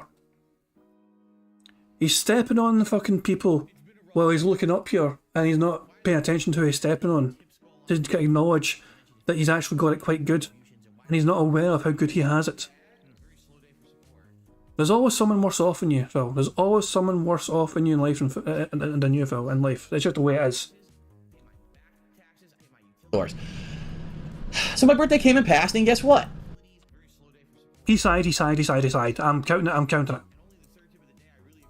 Fuck you, Phil, I'm counting it. I don't care if you fucking made this fucking video years and years ago. I'm counting it. Fuck you. My parents go, we're very sorry, Philip, but we couldn't find the action figure. I said, I told you to buy the figure. Why don't you listen to me? Like, it was such a no-brainer. All they had to do was buy it then. They could have fit it forever. I would have never bugged them for it till my birthday. I knew I was going to get it on my birthday. Because they didn't buy it. I didn't get it. I didn't get that figure. I kid you not. I did not get that figure for almost a year. And the reason I got it is because the figure manufacturer realized it was so popular that they were idiots for not making enough. They did a second run, and of course now the figure was valueless because everyone had it because it was the second run figure. So I did eventually get it, but it was the second run, and of course now it's a year later. Do you really think that something I wanted a year ago is as valuable as, you know, but then I was already starting to move into other stuff. So I give you this advice. If you're a parent and your kid definitely tells you they want something and you see it ahead of time, you fucking buy it. You don't wait, because this is what happens. Hold the fuck on. Hold the fuck on. So he wanted this months in advance. His parents are probably thinking, we don't know if he's going to like us months from now when it's his birthday or Christmas or whatever. His parents are probably thinking already, we're not entirely sure if our son's going to want us when the time comes to give him a present or not. And yet he's saying a year later he got it anyway and he didn't really care. I don't understand, Phil. Like, your parents were being responsible. Money, money, yeah, yeah. Money, money. Oh, money, money, yeah, yeah. Money, money. Thank you very much, Black Mage 666 for super chat. It says, I didn't get allowance but got like $5 for lunch money, so instead I'd squirrel that away and buy video games. That's a bit of a brutal one, pal. Yeah, some people were not as fortunate growing up. You know, some people had it rough growing up. I was always fortunate myself. I feel like it's just like mad. I'll say, not everyone's got a mum and dad, for example. You know, I mean, Phil had a mum and dad that looked after him and cared for him, and they fucking worked as well. You know, so they were making money and they could feed Phil and take care of Phil and all that shit. I'm in a similar situation where I had a mum and dad when I was growing up. I was fortunate. Me and my sister, we had someone there looking out for us and making sure we could fucking, you know, we always had a hot dinner, for example. Not everyone is that fortunate in life, Phil. This is what I'm saying. This is fucking one childhood trauma. He's like, I didn't get my fucking Wolverine toy until a year later, and by that time I didn't fucking like it as much because I wasn't as interested in it. And yet he's fucking telling his parents months in advance to fucking get my Wolverine toy, that they're thinking to himself, our boy might not want this when the time comes to give him a present. They were being responsible. They were being quite responsible parents, thinking our little son, our precious little boy, might not actually want this when the time comes for his big day. And yet the big day comes and it turns out he was actually artistically still wanting that fucking one fucking statue, and it ruined his entire fucking birthday or Christmas or whatever the fuck it was. Or Hanukkah or fucking results day for his exams or whatever the hell it was. I don't even fucking know what the fucking occasion was. I think it must be his birthday. It must be his fucking birthday. Prophet says, I grew up a bum and I'm still a bum to this day. Fucking credit to you, Prophet. You're a talented bum. You're a smart bum. You've got an army of sex bots at your disposal, you know what I mean? You'll show the world. You'll show them. But the video's almost finished. It's got like 30 seconds to go. Let's play the rest of the video and then we'll go back to bingo. Every year with remember they had Tickle Me Elmo. They had all these toys. Every year there's the hot toy, and parents don't listen. They don't buy it when they see it. They wait, and then all of a sudden, last minute, everyone goes to buy it, and you don't get it. And now you look like an ass in front of your kid that you couldn't go just do the simple thing of buy them the thing that was there and available right in front of their face at one point, and it's very disappointing for the kid. So, if you could get it ahead of time, get it ahead of time. Okay, now let's see. And yes, I see someone asking in the chat. Yes, my parents did have the money to buy it. They were just fucking stupid. Oh. Be careful, the rings have... Whoops, I started putting the next video straight away. But there you go, that wee end bit. That wee end bit, I just wanted to make sure was included. Yeah. I feel like rewinding this a wee bit just to get to the start of the... Hang on. Toys, now it's a parody. It's an extreme spin-off because everyone will be rushing and buying them up. Happens. The Wolverine action figure was one of those toys that was that popular. So let's hear the retcon version again, just so you've refreshed yourself on what the original meme story was. Here's the retcon. Okay, so after that initial time that I had it, I basically never saw it again. And then I remember one time we were at a comic book store because I was a comic book kid. I love going to comic book stores every week. And I went there with my parents, and they had the Wolverine action figure, and it was expensive. It was hanging on the wall, and they were saying, you know, for sale, and it was like, I'm not even kidding, it's probably like $50. You know, average price of an action figure back then was probably like $5 to $7. So they're charging 10 times the asking price at the store because it's so rare. To which I said to my parents again, that's seriously all I want. Get it for me, please. They didn't get it. So what ended up happening was, holiday comes. I don't remember what holiday it was. It could have been my birthday. It could have been whatever. And all I'm thinking of is the Wolverine action figure in my head. I open all toys and think, it's not there. So what ends up happening? I'm disappointed, admittedly. I told my parents for months this was the only thing I wanted. And they tried to make up for it. I remember like they got me a bunch of other stuff, but it's not anything I asked for or really wanted. I wanted the one thing and they didn't get it for me because no one could get it anymore. You see? So eventually I did get this action figure. It was much later. I remember it was like much later in the year, probably like another holiday. By the time I got it, it didn't really matter anymore. And that's the thing with kids, right? And I think if you have kids, you probably know this, or if you know kids, they get into the fad. What's the hottest thing right now? That's what they're into. But that thing could just drop at a moment's notice. You know, you're talking many months later, already more toys have released. There's more shows on TV. Kids get into better stuff. It's not a big deal anymore. So to me, by the time I actually got the toy, I didn't really care that much anymore. Like, great. You know, so of course now my parents probably went crazy to get it. And like, oh, now he doesn't want it. No, it's that you didn't understand what was going on. And so the reason I told this story many years ago, all right, is the same reason I can try to use it today. It's a cautionary tale for those of you who are getting older like me and are probably having kids, okay? If your kid absolutely wants something, and I'm not talking a $500, $700 item, you know what I'm saying? Oh, I just want a PS5. Come on. But if they want something small, it's something reasonable, and it's something you know you can get along the way of your travels, or, you know, you have a little bit extra money, you can get it early. Get it early. Be that parent that goes that extra step and delights your kid, because you don't know how it could affect them, and you don't know what might happen. You might not ever be able to get it ever again. You might end up in a situation where, oh my God, it's rare now. Now what the hell? It's the only thing my kid wants, and now I look like an asshole, right? Because here comes the holiday, and I don't have the one thing my child wants. You don't want to be Arnold Schwarzenegger and Jingle All the Way, because not everyone can dress up in a full Turbo Man outfit with a jetpack, performing stunts in the middle of a giant Christmas Day parade. So Prophet said, it's changed from his mom to both his parents. It's changed from a toy store to a comic book store. No longer his birthday. That's why I say it's all made up. Not Prophet. No. I disagree with you there. I think there's kind of trauma. Phil has laid out his trauma, and there's no real reason for Phil to lay out his trauma unless it's real. Like, this story does not make him look good whatsoever. There is no way Phil comes out of this story looking like somebody he should pity. He comes out of this story as an absolute complete scumbag. That's what I'm saying. Because of that, there's no way he's making this up for pity. What pity? There's no pity to be gained here. There's no way you can look at it and listen to the story and feel pity for this person who treats his parents so horribly and disrespectfully. It's not. I just think he's quite fuzzy in some of the details in terms of. If it's probably both. He probably went to comic book stores and toy stores at the same time. And his dad was probably with him sometimes, but not all the time, going to these places for grocery shopping. Like, obviously, normal, for me growing up anyway, it was a normal thing to go with my mum. Like, me and my sister and my mum would go to the shops. And sometimes my dad would come with us, but sometimes he wouldn't. It's just normal to sometimes that would be a thing and sometimes it wouldn't. Because, you know the dad's busy, maybe at work or something or whatever. So, I don't know. So, Prophet says he thinks, I don't think it's pity, it's to try and show how much smarter he is than his parents. Oh, he absolutely resents his parents. He absolutely resents his parents. In fact, let me get a wee clip again just so we can play the end of it. I just want to play the end of this clip again. And he says, is there something as a kid that you desperately wanted, but you get it ahead of time, get it ahead of time? This is what I want to hear. Okay. This bit here. Now, let's see. And yes, I see someone asking in the chat, yes, my parents did have the money to buy it. They were just fucking stupid. That's incredible. And obviously, recently as well, he was talking about his parents being too stubborn to move out of Connecticut and all that. And that's he does not respect his parents whatsoever. But I feel like the Wolverine story has to be real. I'm not saying he's got the details completely perfect, but I did believe he wanted a Wolverine toy and didn't get it for him, and he's resented him ever since. I think those are undeniable facts. Whether, and the actual other wee smaller details as to like where it was and who was with him at the time, not massively important in my opinion. But I think it has to be real that he really wanted that Wolverine toy. His parents never got him that Wolverine toy, and he has completely resented him ever since for not getting him that Wolverine toy. You understand what I'm saying? So that was the reason I told the story. All right. Now, what happened? As you guys know, I have a...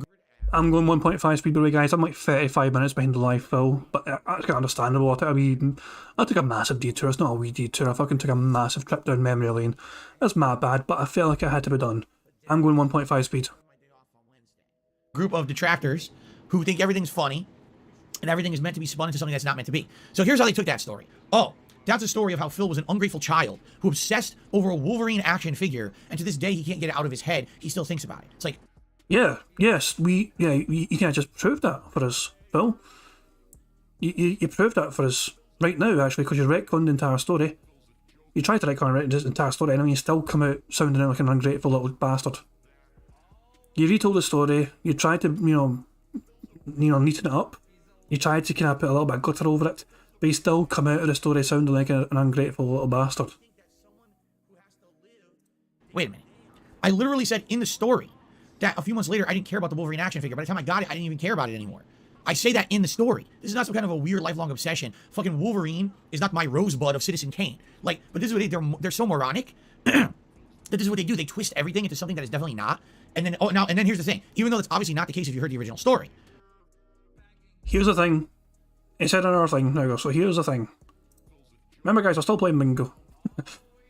This massive trip in memory lane, but we're still playing bloody bingo. That's the meme. So keep telling the meme. Keep replaying the meme. Tell everyone that's the meme. That's what it means. That's what it means. So then you get hundreds to thousands of morons who think that because they're dumb. There's no factual basis. If you listen to the original story in context, you understand exactly what I'm telling. Guys, you just I went and played you the whole story, right? The whole story, the whole clip. You guys heard the original, and you've heard Phil's version as well. Do you think Phil was being selfish? Do you think he was being an ungrateful little bastard? Or I mean, to me, that's the only way you can take it. But this is what they do because they're morons, and that's what they spread their idiocy throughout the internet among other idiots. Okay, so this thing becomes a running meme. All right. And over the years, everyone keeps referencing the Wolverine action figure, the Wolverine action figure. Eventually, I started making light of it. I said, what the fuck? So I started referencing it. We actually had emotes years ago for like Halloween, me as Wolverine in the action figure outfit and stuff like that. Okay, so been there, done that. It's kind of an old meme. But to this day, people still bring it up out of the blue sometimes. And sometimes if I'm even referencing anything to do with an action figure or whatever, oh my God, the Wolverine action figure, right? So since people latch on to things they can't let go, I find it funny every once in a while to make a reference. Well, why am I telling you this giant story? Because, ladies and gentlemen, after all these years, finally, my life has meaning, because today I received Wolverine. Finally, all these years later, he is mine, and now I can move on with my life. It is about time that I received this figure. Finally! Yes! Okay, here's the funny part. This actually is the figure, but not really. It's exactly the same design. It's exactly the same color scheme as the original Wolverine from back then. The difference is, this is the 12-inch version. So what they did back in the day was you had the regular ones, which were about maybe 5 to 6 inches tall. Those are the ones that everyone bought and played with. The 12-inch versions were the deluxe ones. So only select figures were made 12 inches. And it was kind of weird because you go to the store and they'd have 20, 30 different figures that were the 5, 6 inchers. But then the 12-inch versions, they only had like 4. So it was like, if I were to buy this, right, you could only play with other action figures of the same size. It doesn't make sense for him. Why would Wolverine be giant fighting a tiny Magneto? It doesn't make any sense. So you would actually want the small figure first, and later on, if you wanted the big figure, you would get it. I never wanted these. I actually never owned any of the 12-inch figures. I only wanted the smaller ones when I was a kid, okay? So, it took all this time, all these years, but now finally I'm able to play with a foot-long Wolverine. Take that innuendo as you will. Anyway, so we have Wolverine to add to our setup. And the question is, where do we put him, right? Where can we put him that, like, he'll basically kind of chill out here? I was thinking the only real spot that maybe makes sense is in here. So I don't know if I should put these guys, like if I push these guys over here, put them on the end, right? There you go. That works. And he stands out too because he sits there perfectly. He's got the sitting position, right? Cool. So, yeah, another new addition to the background here on the streams, the Wolverine action figure. Hey, it's an addition. That's a bingo, guys. Middle column is complete. Your meme has been added to the rotation. So did I clean it? No, I left boogers and blood all over. I just, you know, that big turd that smeared all over his back, I figured it was authentic. Left it on there. Fucking stupid. Anyway, so there you go. Wolverine added to our cacophony of collectibles behind us. What's funny is all these really apply to me. You got Wolverine, you got Dragon Ball, part of my youth. Street Fighter, part of my youth. Wolverine, part of my youth. Pac-Man, I used to play. I played the Ninja Turtles arcade game and the NES version. Mega Man was huge back then. You know, like a prototype figure down there. I did Casey Jones, more Ninja Turtles references. Mario. Every one of these is from like either my early days or my gaming days. So they all apply nicely. Pretty nice, man. So there you go. Okay. Very good. All right, but that's only one thing. Ladies and gentlemen, I have something else new to add to the rotation, okay? Something that, quite frankly, is long overdue. Something that originally I wanted and it didn't end up turning out the way I had expected. Finally, this is something that's coming full circle into fruition, all right? So, I'm going to give you a hint. Ready? Dun, dun, dun, dun, dun, dun, dun, dun, dun.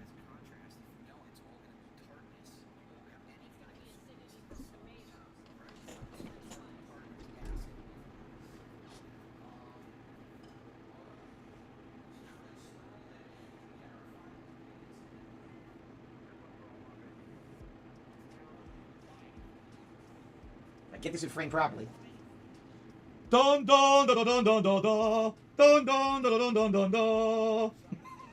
Yes, yes, finally, McFly. Yes, finally. After 2 years, 2 years ago, I tried to get a Marty McFly vest for my streams. All right, it was in my intention that when we first started adding vests to the. Give me a second, guys. Just bear with me here. Hang on. Just give me a wee second. Trust me. Just trust me. Just 2 seconds.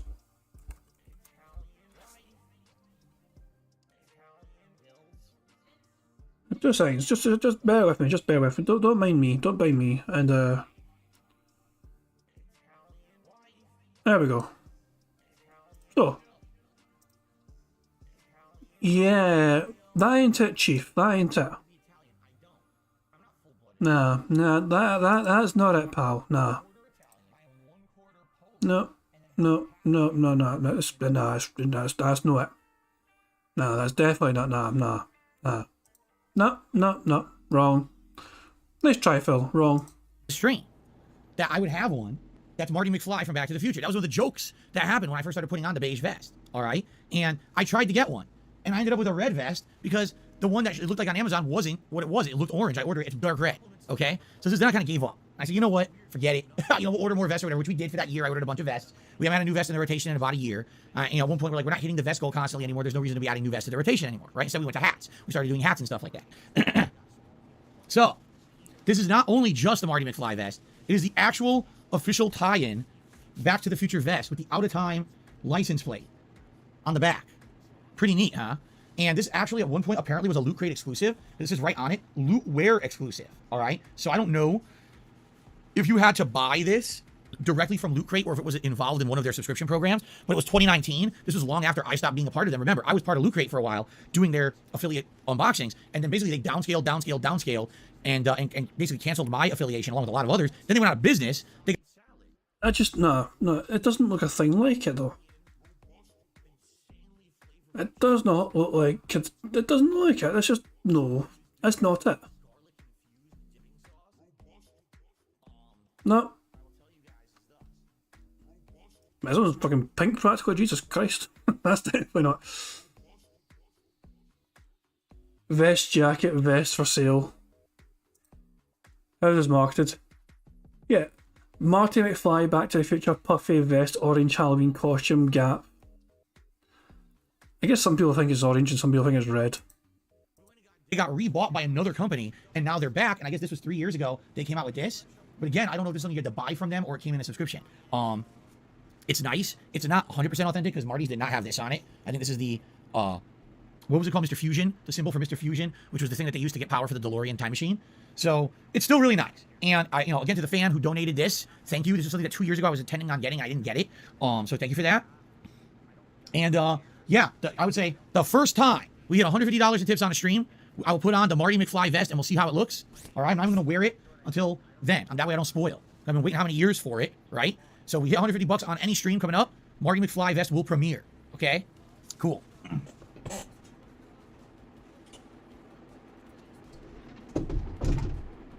All right, so there you go. 2 new things added to the stream. One that you're going to see all the time, and one that you'll probably almost never see because how often, honestly, do we hit the full tips goal on a stream these days? Not. I mean, I can check if you want.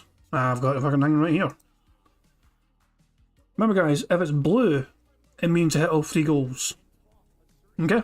If it's blue, you hit all 3 goals for that day. Oh, for that stream.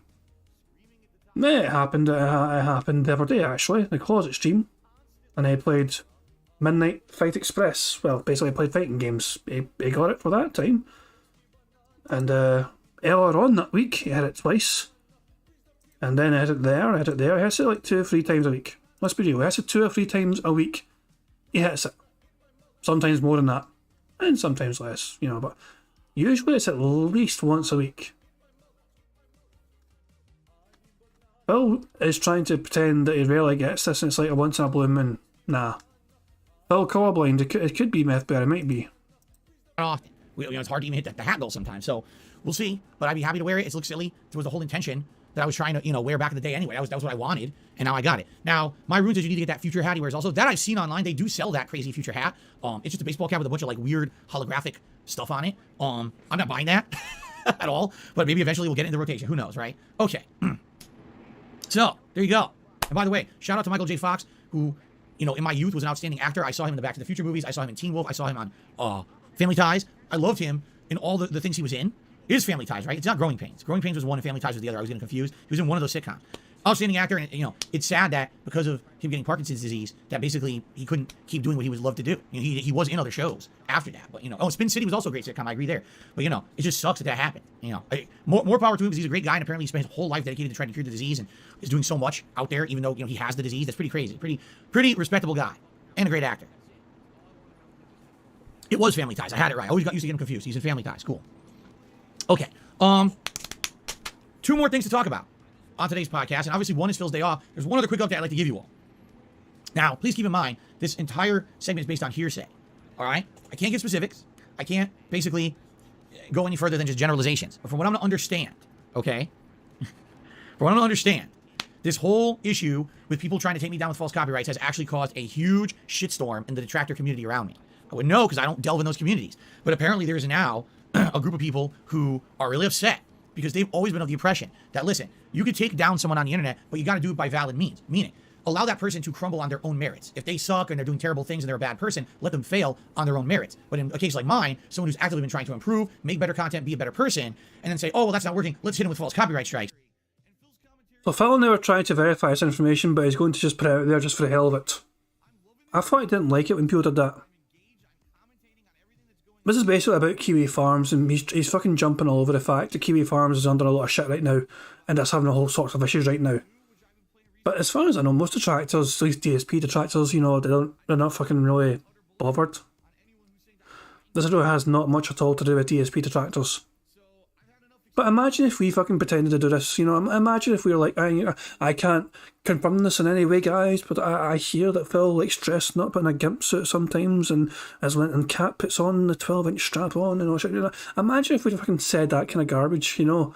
He'd be going off his fucking nuts saying, oh my god, the detractors are making fake news about me and everyone's believing it, and no, I don't, fucking Kat does not take me up the ass. No, he'd be going at his tiny fucking mind, trying to fucking just tell people, you know, tell people they're all lying and they're wrong and they're slandering them.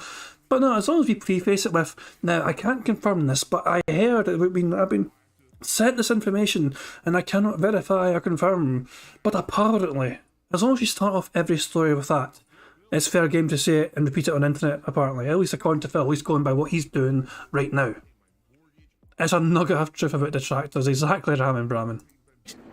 There's actually a group of people who are upset about this, all right? People who used to detract on me all the time and are now like, listen, when you fuck up, we'll make fun of you. Everyone should have the right to do that. It's fair game. But you shouldn't have your whole life and business ruined because someone's breaking the law and you did nothing wrong.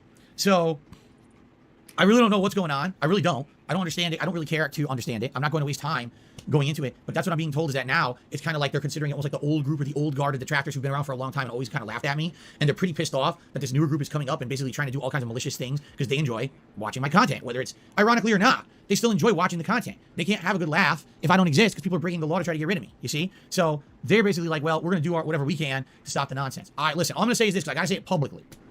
I don't condone, nor do I approve of any malicious actions involving the breaking of the law, doxing, or any of that messed up stuff that's happened to me, all right? If you're talking normal legal means, if you're talking actual active protest against, that's fine. I'm saying if you're going to, I never was over the impression, fight fire with fire. Because even though people say fight fire with fire, what happens if you actually fought fire with more fire?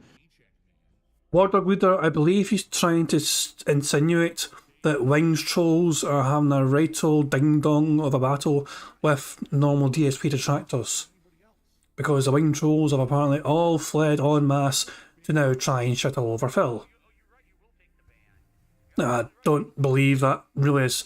I know a couple of them are interested, but I don't think it's actually caused that much trouble. I've not seen much myself, Wardog Leader, personally. I know Kiwi Farms have been down, but I think somebody's just fucking winding Phil up here and he's buying it hook, line and sinker. He's really bought into this massively, it seems. And the person's just kind of just keeping him along. He's really enjoying baiting Phil along and he's just fucking buying into it without question, without even looking into it himself. He's like, oh, this guy said this thing, I'm going to say it like it's true. Exactly, Kiwi Farms is down for an entirely different reason. You know, Kiwi Farms is down to the careful situation, which I've not actually tried to look too much into. You guys know I don't really care too much about the other kind of log cow stuff or whatever. I know Null's had so many problems with people trying to come after him and try and DDoS the site and attack the website. There's so many people, obviously, that as informative as Kiwi Farms is, there's obviously subsections of it which are kind of like, you know, I wouldn't step into myself. I was like, I don't want to fucking get near this section. This is kind of a scary section, you know. You know, that's each to their own, though, you know what I mean? But yeah, Phil just loves buying into this thing, though. He's really sold on whatever this person's told him in these emails. And he loves reading it off as if it's fucking factual. This old guard, new guard, fucking Scotch guard shit. Fuck the fuck off. Everything would burn to the ground. There's nothing left. This is not a nuke everything around the situation. You know what I'm saying? So I don't condone that at all. However, I can't obviously do anything to stop people from doing shit, which is kind of messed up when you think about it. Like, I would just hope that the appeal that I made many days ago to those breaking the law to try to hurt me would listen to reason, because I really, really tried to appeal to reason there. You know, I just hope for the best for everyone, honestly. But, you know, I'm not involved in anything that happens there. You know, if they go to war against each other, I don't know even what that entails. But I'm not involved, nor do I want to be involved. You guys know me. I stay in my lane. I sit right here, and I just chill. I play games. I have fun. I do a podcast. I just relax with you guys and have a good time every day. That's what I'm all about. That's what I've always been about. That's what I'll always be about. I don't care about everyone else going at each other's throats and doing this. And I'm not. No, I want nothing to do with that at all. Okay, so I just hope the dust will settle soon. I mean, best case scenario for me, we just sit here and the strikes clear up and then it's back to normal. We don't have to worry about shit no more. But I guess we'll see what happens. Okay. Okay. All right. Now it's time, ladies and gentlemen. You're in my favorite segment, Phil's Day Off. This is the segment once a week where I talk about what I did on my day away from streaming. All right. Yesterday was actually a special day because yesterday my wife and I had an important appointment as well as many other things that we needed to do. All right. So let's talk about that. First of all, the important appointment, which we didn't tell you about, involved Jasper Kitty. Don't worry. It was not a bad appointment. It was his yearly checkup Hey, so we knew about this. We knew it was for Jasper. He kind of did tell us. He just forgot. We knew this was a vet appointment. This is not news. Vaccinations. And Jasper is an indoor cat. Jasper does not like leaving this house at all. He doesn't even like it if a stranger comes into the house for any reason. He gets upset. He only likes being around us, and that's it. He likes feeling safe at home. When would a fucking person go into your fucking domicile, Phil? For what fucking reason? You don't know anyone there, Phil. You don't have any friends there, Phil. Basically, when one of Cat's friends turn up, your cat doesn't like it. Stranger in the house, aye, 'cause someone Cat knows. Like a new flame. Tyrone's buddies. Make whatever joke you want from that. Okay? So every year, when it's getting time for his doctor's vet appointment, you know, we kind of like talk to him a little bit. He doesn't understand what we're saying, but we always, whenever that carrier comes out, he's like, oh no. When the carrier comes out, it means we're leaving, and he hates car rides. Whenever we put him in the carrier, we get him in the car, he won't stop meowing and panting. He gets so nervous. Meow, meow, rare, meow, rare. When he's in there, he hates it. He absolutely hates it. Okay? Now, the thing is, when we first rescued Jasper from the shelter he was at, that was before COVID. Okay? If you guys want, I can go 2 times speed. Apparently this is a 20-minute cat story. I'm sorry, Pit Lord. We got a bit behind. We derailed ourselves. We went to the original OG Wolverine Toy Story. So I'm going to go 2 times speed, fuck it. Apparently this is 20 minutes long. Fuck off, Phil. But yeah, let's just fucking blast through this. Set phasers to Malky.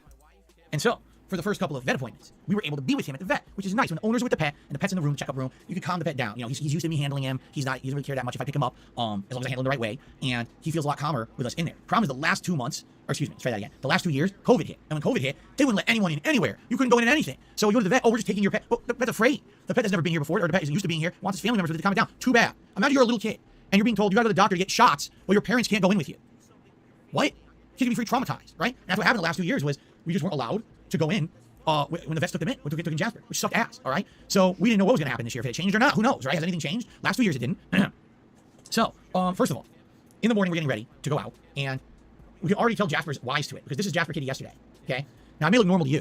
What you don't understand is that Jasper never, ever climbs on our tables and furniture in the living room. Never. He's usually on the couch with us, on the floor, runs around that area. All of a sudden, he's getting jumpy, and he's kind of keeping away.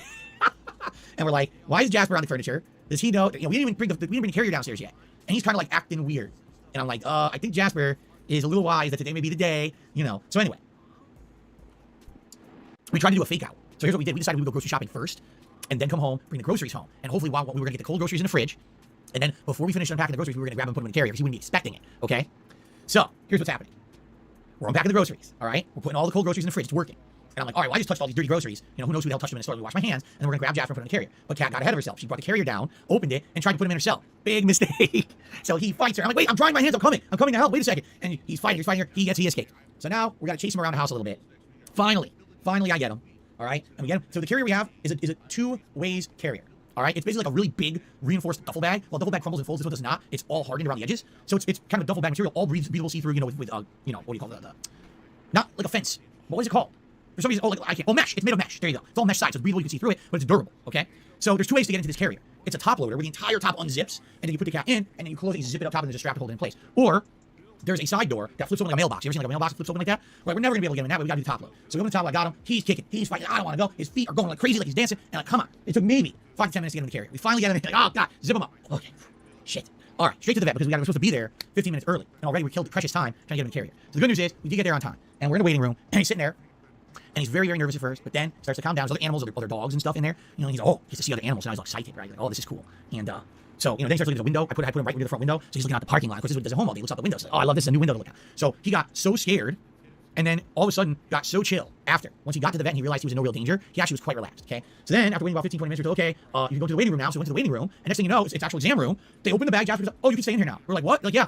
It's everything back to normal now as if COVID never existed. I was like, sounds good to me. We don't have it. We were vaccinated, and I'd much rather be here with Jasper than not, because I know how nervous he gets. So he came out and let me see his changing out. You ready? Watch this. That's Jasper in the actual exam room. That's his carrier behind him. And look how happy he looks, right? So he's excited. He is jumping all around. He is running around the office, the exam room. He's jumping at the doors. He's walking across the keyboard like he wants to write an email. He's investigating everything. Super inquisitive cat, all right? So he's having a ball. And then the doctor comes in, so the doctor and the nurse are examining Jasper, right? And you're like, wow, he's clean. He's good. No fleas, no issue. Looks in the ear, 0 issue in the ear. Beautiful, healthy cat. But he's a tiny bit overweight. He's about a pound overweight. And they said, well, how do you feed him? I said, well, he's been very good. What we do is he has a food dish. Once a day, usually we give him the dry food. If he happens to eat through it, we'll put a little bit more, but we never give him like 2 bowls a day or anything like that. And then once a day, we give him like a wet treat, which is usually like a gravy with a little bit of wet food or whatever. And they said, well, here's what it is. A lot of cats usually eat the wet food over the dry. Your cat's the opposite. He eats the dry over the wet, which is fine, but the dry food has higher calorie intake, more stuff in it. So if he's eating more of the dry food, he's retaining more. If he's eating the wet food, then it's, liquids. It's different. It's hydrating him, but it's not necessarily all those calories that he's getting from the dry food. So what we need to do now is essentially cut down on the amount of dry food we give him every day. The way we were doing it was very nonchalant, because we've had it for many years, never had an issue with weight. All of a sudden, only this year he has the issue. So what that means is in the last year, he started to eat a little more. So now what we're going to do is in the morning, fill his bowl. He eats through that 1 bowl a day. That's it. That's all he gets. If it's empty by the end of the day, it's empty by the end of the day. He's got to wait till the next day. If we choose to give him a treat, that's okay. The treats don't have that high, nutritional value that's going to pack on pounds. It's supposed to liquid. He can lick through a wet treat and it's fine. So that's what we were told, basically, that, just downtake his allowance on the dry food, and hopefully he'll lose a little bit of weight. So that's about it. Everything else was beautiful. They said, no issues. Checked out his teeth, checked out no respiratory, nothing in the ears, no fleas, nothing. I was very pleased, obviously. So, he's not look fat. It was funny because we didn't know anything about this. They had a chart, a really useful chart in the vet's office. And what it is that you have to look at your pet from top down. So, your pet's long, like almost like a hot dog, right? So you got to look at their body from top down, and it shows these different profiles. Too skinny, healthy, slightly overweight, grossly overweight. He is just slightly overweight. You can tell he's a little bit too wide in certain spots. So that's what we got to cut down on. So there you go. Wolf is correct. It's harder for indoor cats to get exercise and never get an opportunity to leave the house and walk outside. Correct. Luckily for us, and for Jasper, we have a bigger home. He can run around. He literally at night, you've heard him sometimes on stream, he's running up and down the hallways. He's jumping and bouncing off the walls. He has that space to do the exercise he wants to do, if he so chooses. The question is, does he always choose to do it? No. Especially this summer, let's be honest. If it's hot, he doesn't want to do it as much when it's hot. When it cools down in the winter, oh my God, he's very energetic in the winter because it's cooler, you see? That could also be an issue. Definitely could be an issue that he's eating and he's not getting all the exercise because it's been too hot. So there you go. All right. So after that, it's like, okay, Jasper, you did a really good job. Let's go. He doesn't want to go. I'm serious. He doesn't want to go. He doesn't want to leave. Yeah, fucking Jasper doesn't want to fucking get back to that fucking snort fort. He's finally escaped to once and for all. He's a nice fucking vet place, which is going to look after him and not overfeed him.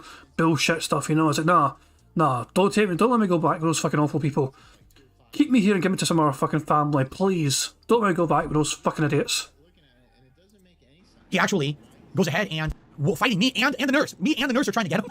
And I'm on one end, and she's on the other, like, we can't catch him. He won't let us put him in the carrier. He's fighting us. And the nurse is like, all right, I got a trick. She goes, we're going to put the carrier on his back. So it's like, if you have a mailbox, okay? You don't put it sideways, you put it on its back, so it's standing straight up like a column, a hollow column. Then you grab the cat, and you quickly dunk the cat into the carrier, and the cat can't really fight, because it's too narrow, you see? So we tried this, and it actually worked. He kind of zooped into it, and we were able to close it. Like, dude, he fought us more to go home than he fought us to get there. He didn't want to leave. He liked being in a new place, because we were there with him, so he felt safe. He's like, oh, this is cool. You explore a new area with the parents here, It's kind of funny. But anyway, and then, funny enough, Yes, he literally just referred to himself as the parent. Jasper's parent. I've said this before. I'm of the opinion Phil did want kids. In the past, he's kind of alluded to it about maybe having children in the future, but this is before Cat. This is before Cat came into the equation. Cat does not want children, so now Phil does not want children. Personally, I think it's a fucking wise decision. I don't want Phil fucking procreating. The world does not deserve such fucking, horribleness to be inflicted upon it. But Phil, I firmly believe, wanted children in the past, when he was with Liana. But Cat doesn't want it, so now Phil doesn't want it. It's funny how that works, isn't it? He didn't pant, and he didn't meow on the way home. That's never happened before. All the other times we've taken him to the vet, he panted and meowed on the way home. He actually must have felt safe, because we were actually able to be with him at the vet for the first time in years. He felt safe and wasn't scared on the way home, which is really awesome. Okay, so, there you go. He had a good trip to the vet. Jasper Kitty, clean bill of health, slightly overweight. We're going to cut back on his food to make him healthier, and that's that, all right? So that was one part of our day off. Now, the other half, I don't say that. The other half of our day off was a lot of errand work. We had to go to the pet store and get supplies for Jasper. We had a few other things, odds and ends to get for around the house. Now, in particular, all right, we had run low on all of the commodities in our home. All of them, okay? And the problem is, as you guys know, I'm telling you, we've kind of been living week to week when it comes to how much money we have and, never really had an opportunity to try to do something about, running low on certain commodities. Finally, this last week I got paid by YouTube, and it was a week where before I had to... What do you mean finally got fucking paid by YouTube? It's once a fucking month. He finally got paid by YouTube. It's when it happens. It's a regular occurrence. It happens once a month. It's not as if it's some random thing. YouTube will decide arbitrarily at some point in the year, well, going to give you the money. No. It's once a fucking month. Pay every bill and everything. I had a tiny bit of leeway. And I said, you know what? It's the first time in ages. Why don't we go to Costco? So we did. And it's not cheap, man. I think I spent around $200 there because I haven't been there in years, by the way. So here's the deal. For those who don't know what Costco is, because maybe you're not in the United States, I know I have an international audience. There's places you can go in the United States where you can buy the same products you would buy at a regular store, but it's considered a wholesale club. What that means is you pay a flat fee to get in the door, and it's a yearly annual fee. Okay? But once you pay that fee, you can now buy things in that store for extreme discounts because you're cutting out the middleman. For example, let's say you need to buy paper towels for the home. If you buy it at the store, they have market markups on the price. If you buy it from Costco, they're considered the wholesaler. They cut the step out between going from them to a retail store, and so it's cheaper. And you really are able to sell it in bigger amounts of quantities, so you can get more for a lot less. All right. I used to go to Sam's Club, and they closed. They went out of business. So then I started going to Costco, and I was saving a lot of money getting commodities at Costco. What are commodities? Basically, it's items that you need to get a lot of in bulk. They don't expire. They're things that are more like household items, for example, paper towels, toilet paper, paper plates, maybe utensils, napkins, tissues, cups, those kind of things. If you buy those in bulk from a place like Costco, you save a dramatic amount of money. Allow me to give you an explanation. I already mentioned paper towels, right? Since COVID hit 2 years ago, all right, paper towel prices have fucking skyrocketed at retail stores. I don't know why. It's ludicrous. But to get a simple 6-roll pack of paper towels at a retail store could cost anywhere from $12 to $17, depending on the size of the roll, because they have standard, double, triple. It's ridiculous. For 6 rolls. $20 almost for 6 rolls of fucking paper towel? It's ridiculous, right? So, to give you perspective here, we went to Costco yesterday. Trying to remember how many it was. It was like either 12 or 16 rolls. Actually, wait, it was more. It was way more than that, because I put 5 or 6 into the pantry, and I probably put 8. It was probably 16 rolls, all right, of paper towels, all right? $20 at Costco. So just think of the comparison. 6 rolls for anywhere from 12 to 16, 17. 16 rolls for 20. Basically, it's like half price. And the thing is, if you're okay with paying the yearly annual fee at Costco, currently it's $60, 60, okay? If you can afford that, then when you go in there, you immediately start saving so much money that within just a couple months of shopping there, you've already paid for the fee, and now you're saving tons of money, all right? So we ended up getting all the commodities for the house. Paper towels, toilet paper, paper plates, certain kind of plastic cup that we use for one particular thing. And we probably got others. I can't remember off the top of my head. Maybe some cleaning items. Like, they have everything. You want to get laundry detergent. This is confirmation that he uses paper plates, so don't have to fucking bother washing dishes. People are very confused why he uses paper plates. It's because he's a fucking lazy bastard. Most normal families would fucking use normal cutlery and, dishes, actual plates. Not the finest china plates or whatever, but actual fucking plates to put on your He's got a dishwasher. Apparently, I believe he does have a dishwasher, Master Doctor. And he still, I guess he used that for cutlery. Maybe they use standard cutlery, like knives and forks or something. Surely he wouldn't just use fucking plastic cutlery as well. Surely not. But no. He uses paper plates all the time. As much as possible, they use paper plates to fucking their meals. You want to get dishwashing liquid, you want to get things to clean out like sponges, all that shit they sell for really low cost. So, excuse me. Yeah, we went in there and basically started again. So what I want one person in his chat to ask him why he has a dishwasher if he uses paper plates. I really want him to fucking try and explain to his audience why he has a dishwasher when he uses paper plates. He'll probably say it's for the glasses and it's for the knives and forks. That's probably it. Prophet saying, just looked at the website for a local grocery store. I can get a 6-pack of rolls for $5.49. Oh yeah, but that's Canada. Canada, everything's cheaper in Canada.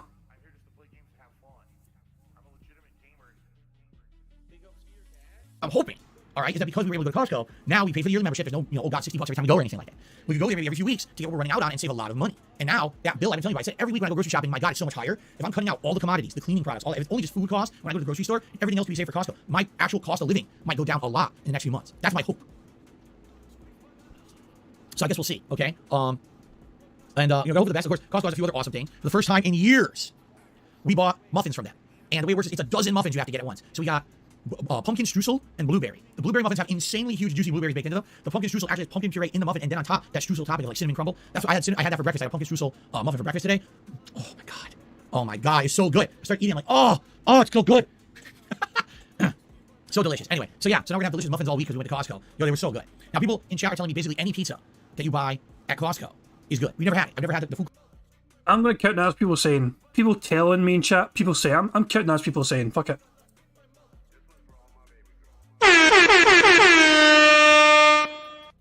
Pizza, and I've never gotten like one of their frozen pizzas, never done any of that. Maybe one day we will. What's funny? They don't have the pizzas in the cooler anymore. Remember you said, big pizza, take it home, bake it yourself? I guess you have to get it from the food court. They make it for you. You have to get it there, I guess. So there you go.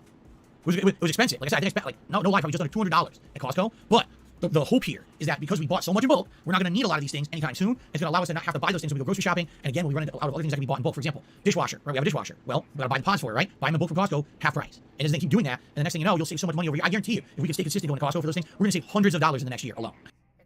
I just realised, actually I said that I just realised. Too quick to saying going for the blackout bingo all squares, yes. But also, review Toilet Paper USA said that's double bingo. My bad. There you go. It's also a diagonal line from bottom left to top right. I missed that. I'm sorry. It was double bingo. I only done the horns once for the fucking bottom row. I didn't realise there was also fucking diagonal from bottom left to top right. My bad. Sorry. Yeah, Train, I got it. Yeah, I just seen Train's angry message here. It was a double bingo and like several angry wee faces. Have you ever gotten a blackout? One time, Too Quick 2. One time it's ever happened. And it happened, I think at the start of the month, I think it was. Yeah. I think at the start of the month, I can't mind. But yeah. We've been doing this for a few months now, to do the bingo stuff, and we've had a full card blackout happen one time. It was pretty sweet. So, yeah, I'm excited, actually. I know it sounds silly. You're 40 years old, you're excited to go to Costco. No, I genuinely am, because the stuff there's good, and you save a lot of money. So, and the thing is, it took a while. For COVID, forget it. Costco was slammed during COVID when there was everyone hoarding and overbuying, and then we didn't have money. Finally, this is the first time I just got paid. I was like, oh, we can go there, we have a little bit extra that I can spend. Of course, now, spent it, now that's it. The only money I have left is for bills, I'm strapped again. That's what happens, right? But at least we were able to finally do it. Okay, and then for dinner, I know some people are like, what do you have for dinner? I went to a local restaurant that does like American comfort food, and on a rarity, because we almost never do this, we each got burgers. We almost never eat burgers at all, and rarely if we're gonna go to a sit-down restaurant, but we got some burgers. And I got, for the first time ever in my life, I got a burger that had an egg on it. I've never done this before, but I got one that had an actual fried egg, over easy on it, and my God, that egg was fucking good. It was amazing. I never had that before. And I've been into it, and what happens is the egg yolk runs over the rest of the burger. It just adds flavor to everything else that's already on that burger. And we got a medium rare, and the chef at the restaurant actually knew how to cook it medium rare. I was shocked. I thought he's gonna overcook it or it's gonna be bloody. It wasn't. It was actually how it's supposed to be. Full of flavor, with a char on the outside, seasoned well, delicious condiments and toppings, and egg running everywhere. I shake my jowls thinking back at how delicious that meal was. There you go. It was seriously good. I loved it. So, yeah, it was a great meal. We had a great day. All right. It was very busy. Like I said, we usually on our day out, we don't spend that much time out. We were out all day. We got home way late. I'm like, oh, we're so pooped. We were out all day long. But it was a good productive day. Jasper now we know is healthy, right? Which is great. We got Costco, which is great. You know, like all these good things happened in the day. Like, it was a good day out. It was. Okay. So, ladies and gentlemen, this has been the latest edition of Phil's Day Off. It's time for shoutouts. Sorry guys, I'm going to need to slow it down again because he reads shoutouts extremely fast. I don't know why, but he fucking speeds up his talking when he does shoutouts. Shout out to Brian27, who became a member of the channel. Thank you so much, Brian. Orser Dorks became a member for 16 months in a row and says Mike Tyson has COVID. No one is safe. I hope Mr. Tyson recovers quickly and has no negative repercussions. Only Kawaii Coffee has re-upped his membership for a whopping 16 months. And he says, did you hear you outlive another one? Rest in peace, KF. I've heard Kiwi Farms has been in a lot of hot water because basically what was eventually going to happen happened. They're finally getting mainstream negative press because the harassment that they do, which is really fucked up, the doxing, the condoning of consistent and systematic online harassment. There's been more than one person who's committed suicide as a result of the actions of that site now. The ironic thing is, the big irony here, the guy that owns the website Null, he seems to kind of like Phil. I'm not saying he's fucking a fan of him and he's fucking giving him money or whatever, but he tends to favour Phil over the detractors. It's just kind of interesting. You know, I'm just saying that anytime Null has comes onto the DSP detractor topic on Kiwi Farms, he's usually defending Phil and trying or fucking bitching about the detractors for something. You know, he does seem quite pro Phil, which is fascinating to me. You know, it kind of fascinates me that I don't actually think he watches much of him at all, if any. But it just seems to kind of be a bit. I think he dislikes detractors of DSP more than he likes DSP. I think that's what it can be. I just think he's kind of more fed up with detractors than anything else. And it wasn't going to last forever, you know? So I think what eventually happened was mainstream groups finally caught air of this, and I guess people have been trying to cancel Kiwi Farms for the last week or so on social media. I'm not following it. Certainly I got my own shit going on. But that's the last I heard of it. I don't know, I don't think that they've closed or anything. Maybe I'm wrong. Maybe they closed as of this morning, but to my knowledge, they're still up and running. It's just that everyone's basically shitting all over them now, and saying what a horrible place. How dare you do this? Everyone should know about this place and how bad it is. And listen, I absolutely positively have been a victim of this. Not just me, but my family members, people who have absolutely nothing to have a direct relation with me have been doxxed on there. It's insanity that it's allowed to happen. How? I just don't get it. How there's no. Too Quick to so Clyde Dale first of all says he doesn't like Phil. It's just that his community kind of latched on to the Kiwi Farms on YouTube. Yeah, true, very true. And Too Quick 2 said, I think Null just doesn't think he's DSP is as important. Null's very much against people like Keffels, who has a website on how to use trans drugs and how to hide it to their parents. That's kind of that's definitely questionable kind of conduct. I've been keeping myself out of that kind of news and happenings. But yeah, I mean, deception of that kind of thing. Yeah, I mean, it's that's definitely kind of questionable morality there for sure. For if that is what Keffels was doing, I just had no idea what fucking Keffels is. I'm an each to their own kind of guy personally. You know, people just should live how they should, want to live their lives. But that does seem a bit, I don't know, man. It's a messed up situation, and honestly, man, the world's quite fucked up. I don't want to get down that fucking rabbit hole of the fucking, whatever. I can't shit. It's just that's too much for my tiny brain to comprehend. I'll just say that. It's too much for my tiny wee brain to comprehend. We're just here to laugh at Phil and mock him for and try and get a full house bingo, not shit, But yeah, it's I just want people to not be dicks to each other, in general. And also, Phil's an arsehole, but thanks to Phil, somebody could win £25 tonight, which is a good thing. That's a good way to look at it, No policing of the internet of anything like this, malicious activities, like, come on. Anyway, again, I have nothing to do with it. I'm not really following it. To my knowledge, it's not done. It's not closed. It's just that they're under fire right now, basically. So, okay. On the tip side of things, we start off with Regina, who took $1.50. So that's the first tip of the day. Okay.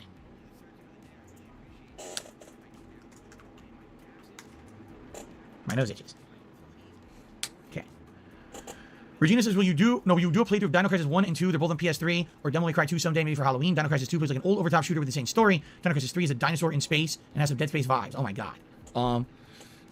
Excuse me. So, well, I played Dino Crisis 1, okay? And then I played it again. Did I ever fully play them? No. Each time I played them was for like a Halloween marathon. Each time we got like an hour and a half to 2 hours in. And I was like, okay, I kind of see what it is. It's Resident Evil with dinosaurs. There's some crypticness to it, obviously, some challenge level for sure. And then no one ever requested I go back to it. Like, seriously. So, that's what I mean. Like, never does anyone really want it back. So I never really concerned myself over it. Let's put it that way. If people had a big demand for it and said, we want it back, we want a playthrough of it, I would not be against that. Now, the problem is, it's on PS3. I haven't used my PS3 in years. I have to rehook it up, see as long as it works. And by the way, my PS3's network capabilities are fried and will not be repaired. So I can't go online anymore. I think I have Dino Crisis on there, though. So if I ever wanted to go back and do Dino Crisis 1, I could. I don't have another PS3 to play 2, all right? So probably not going to be able to do that. However, if they ever add Dino Crisis 1 and 2 or others to PlayStation Plus Premium, then it's available to it's a possibility again. Devil May Cry 2, I own the Devil May Cry HD collection. I still have it. As we were cleaning out my closet in the last couple of weeks, we found it in there in my games collection. But when I was playing through that collection, everyone told me to avoid 2. Literally, everyone was like, don't play number 2. Stay away from it, okay? It's terrible. It's the worst in the series. You should not waste your time on it. It's trash. So I literally did. I stayed away. I said, all right, I listened to my viewers. They say it's trash. I won't play it. And I think what happened is years later, people were like, well, it's the only one you didn't play. You played 1, 3, 4, 5, the reboot. Why don't you play 2? Well, because you told me not to. If there was ever big demand for it, I wouldn't be opposed to it. But there never really seemed to be big demand for it, you see? Okay. All right, he knows. Mario took me $1.50. He says, the Wolverine story reminds me how expensive old games have gotten. Like the old Pokemon games and Super Smash Bros. Melee are hundreds of dollars now. Makes sense. People see those original copies as collector's items in a lot of ways. And it really depends because I think, for example, with NES games, the vast majority of them were so highly mass-produced that they're never going to have much value. But when you get that one that wasn't mass-produced as much, it could have some value to it. And plus, back in the days of NES, no one was thinking these things would have any kind of long-standing value. So no one took care of them. They all got destroyed. So if you had a game that was really good, rare, and then it's NES and everyone destroyed the copies, you know what I mean? There's value there. And then the further forward you go, like for example, you're saying the original Smash Brothers on like say Nintendo 64, right? I'm sure at the time it was very popular, but then what happened is more versions came out. People were like, the old one doesn't mean nothing. You throw it away, smash it, liquidate it. And the next thing you know, now people have demand for the original Smash again. And now it's worth something. It's funny how these things come and go like this. Really. Because value of those collectibles, one point they'll have a high value, and all of a sudden, no one cares anymore. Now it doesn't worth, it's worth nothing. Now it's worth something again. And it goes like this. It's very odd how those values tend to change over time. Good point. My rune says, some of them have value because many of them aren't playable legally anymore. They're just stuck on old hardware with no remasters or modern console. Right. If let's say it's a PS1 exclusive, never ported to any other console, never had a modern re-release, how do you play it? Fucking PS1 with some bootleg HDMI hookup? How are you going to do that? How do you get a PS1 that works? Right? It's a good point. Okay. All right, so guys, we're about to end the show. I've done all the shout-outs, I believe. I didn't miss anything. So, a couple things to reiterate, all right, since we are starting a new streaming week. I'm here 5 days this week. Today, Sunday, Monday, Tuesday, Wednesday. That's it. I'm off on Thursday. Any contributions this week are greatly appreciated. Right now, we're in a situation where we don't know what's going to happen with the channel. At any moment, I could get something else false against me and it could disappear. Obviously, I don't want that to happen, but if it does, we do have some backup plans in place. I don't really want to talk about them or implement them until that comes, if it ever does. Best case scenario, maybe it never does, right? So hopefully it never does, and we're just business as usual. You don't have to worry about shit, all right? But you may be looking at this and wondering, why are members so low? That's why. If people are unsure if the channel is going to be suspended or not, they're not going to renew their membership, they're not going to gift membership, and that sucks, because now the channel's at a low point for members, and no one's re-upping their membership, and that's income out of my pocket that I rely on. Every, past few months, we've always been between 500, 600 members. Now look how low we are, and that's a direct result of troll activity. It's fucked up. Also, I'm being... It's not. No, it's not a direct result of troll activity. You had people fucking gift massive membership bombs to you over the last several months. Any time they were due to expire, they fucking gifted them again. When was the last time Phil had a massive member bomb? It's not actually happened this month. He's not received any membership bombs this month at all. It wasn't due to troll activity. It was due to getting no membership bombs. All of them expiring. Every single one of them getting fucking just put out to date, exactly. It's unbelievable. It's like he's trying to blame the latest shenanigans on him fucking going from 600 odd members to 300 odd members. No. You buy a membership, it lasts for a month. 1 month it lasts. Even if you get gifted a membership, it lasts 1 fucking month. This is not a sudden thing that you just lose a membership straight away because of the nefarious troll activity that's been going on for the last week for Phil. That doesn't make sense. It literally makes no sense. A month ago, people stopped giving you membership bombs.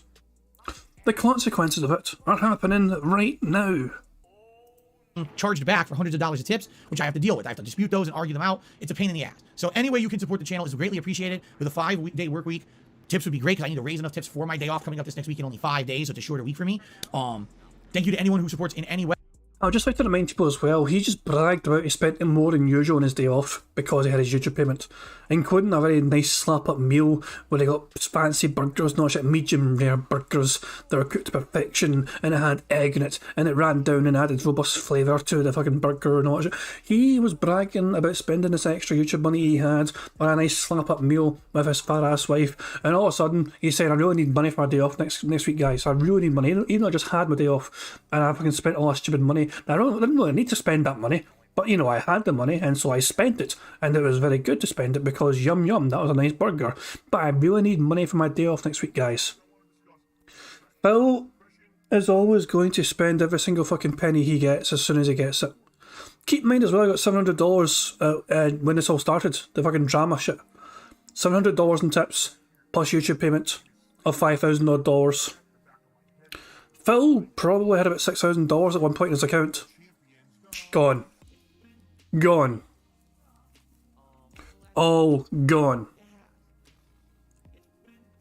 Too Quick 2 says probably $60 for 2 with alcohol, 80 to 100. What a twit he is. Phil is never one to think ahead and try and save any money he's got. He's always going to assume his chat is going to bail him out, especially if he turns on the waterworks and comes up with a new fucking emergency. Oh, cat fucking sat on Jasper's tail. We need to enter the vet, emergency. Please give tips. Right? Seriously. So, yeah, if you could, thank you very much in advance. To anyone who supports it anyway, I really, thankful. All right? That's it. Let's end the show. Get ready for Pac-Man World Repack. Sound good? Hope you enjoyed the podcast. It was very jam-packed today.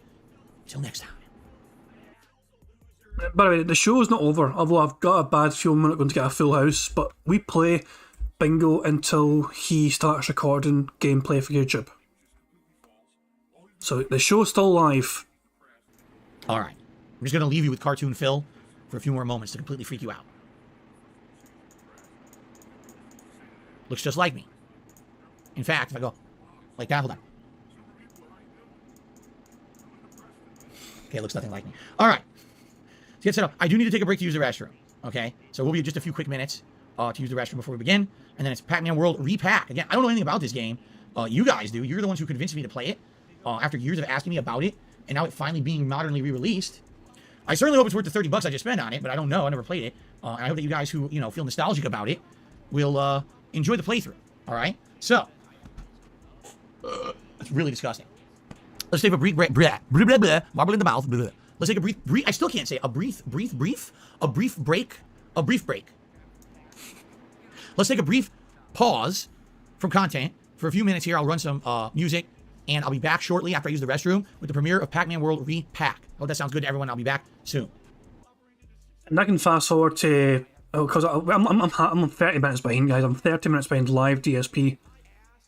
He came back after 12 minutes or something. He was away for 12 minutes in his break, in case anyone's curious. There we go. Guys, I'm back. Time to get started with Pac-Man. Excuse me. Now, I don't know anything about it, so going in cold turkey. Guess we'll see. I've never even seen the gameplay elements of the game at all. So see how it pans out here. Here we go. Oh yeah? Derek says, in Pac-Man World Repack, Pac-Man arrives home on his birthday, finds ghosts kidnap Pac-Man's family and friends. That's messed up. Why would they do that? Bunch of dicks, I guess. My family got out of it. Right? Expand Donk says, funny enough, this game was my Mario 64. I did not have Nintendo growing up. I had a PS1. There you go. So I guess we're going to see how it plays. Thank you to Derek, not Derek from chat, but a different Derek, who gave me $2. Said, hey, Phil, would you ever stream a mobile game? I hit a legend rank in Pokemon Go. It's surprisingly competitive. I played Pokemon Go many years ago. 6 years ago? When it was brand new. I did a whole video on it, remember? I actually did a whole video on it, showcasing the game and what I did on a trip to Seattle, playing it, and the Pokemon that I found. Then the fad died. And after only playing it a few months, I was completely bored with it and never cared about to go back. So, definitely not that. Like, I've said this before, I'll say it again. If there's ever a full-fledged game that's fully featured on a mobile device, that is like a must-play. And if you don't play it, you're really missing out on like a Game of the Year contender. Like WWE Champions, perhaps? Then I would have to look into, how do you capture from a phone or whatever. I don't have a way to do that right now. I have to figure it out. But there you go. We'll see what happens in the future. Right now, it's just not the case. For me, they're time wasters, which is fine. You want to relax a little bit, kill a little bit of time, on these games. That's fine. But I don't see anything that's of any major distinction that's a must-play on a mobile device. So. 2 seconds, guys. Just give me a wee second here. We're very nearly finished bingo, but I'm going for another wee detour here. Let me just try and figure this out. How did I find this before? There it is. Okay, I found it. Let me just let the page load. So, just coincidentally, this is down from the rafters. He has been playing consecutively for 1,669 days. He has been playing this game a total of 2,024 days, but consecutive days playing, as in not missing a single day, 1,669 days. Now, excuse me a second while I also check something else. Give me a wee second here just to confirm, okay?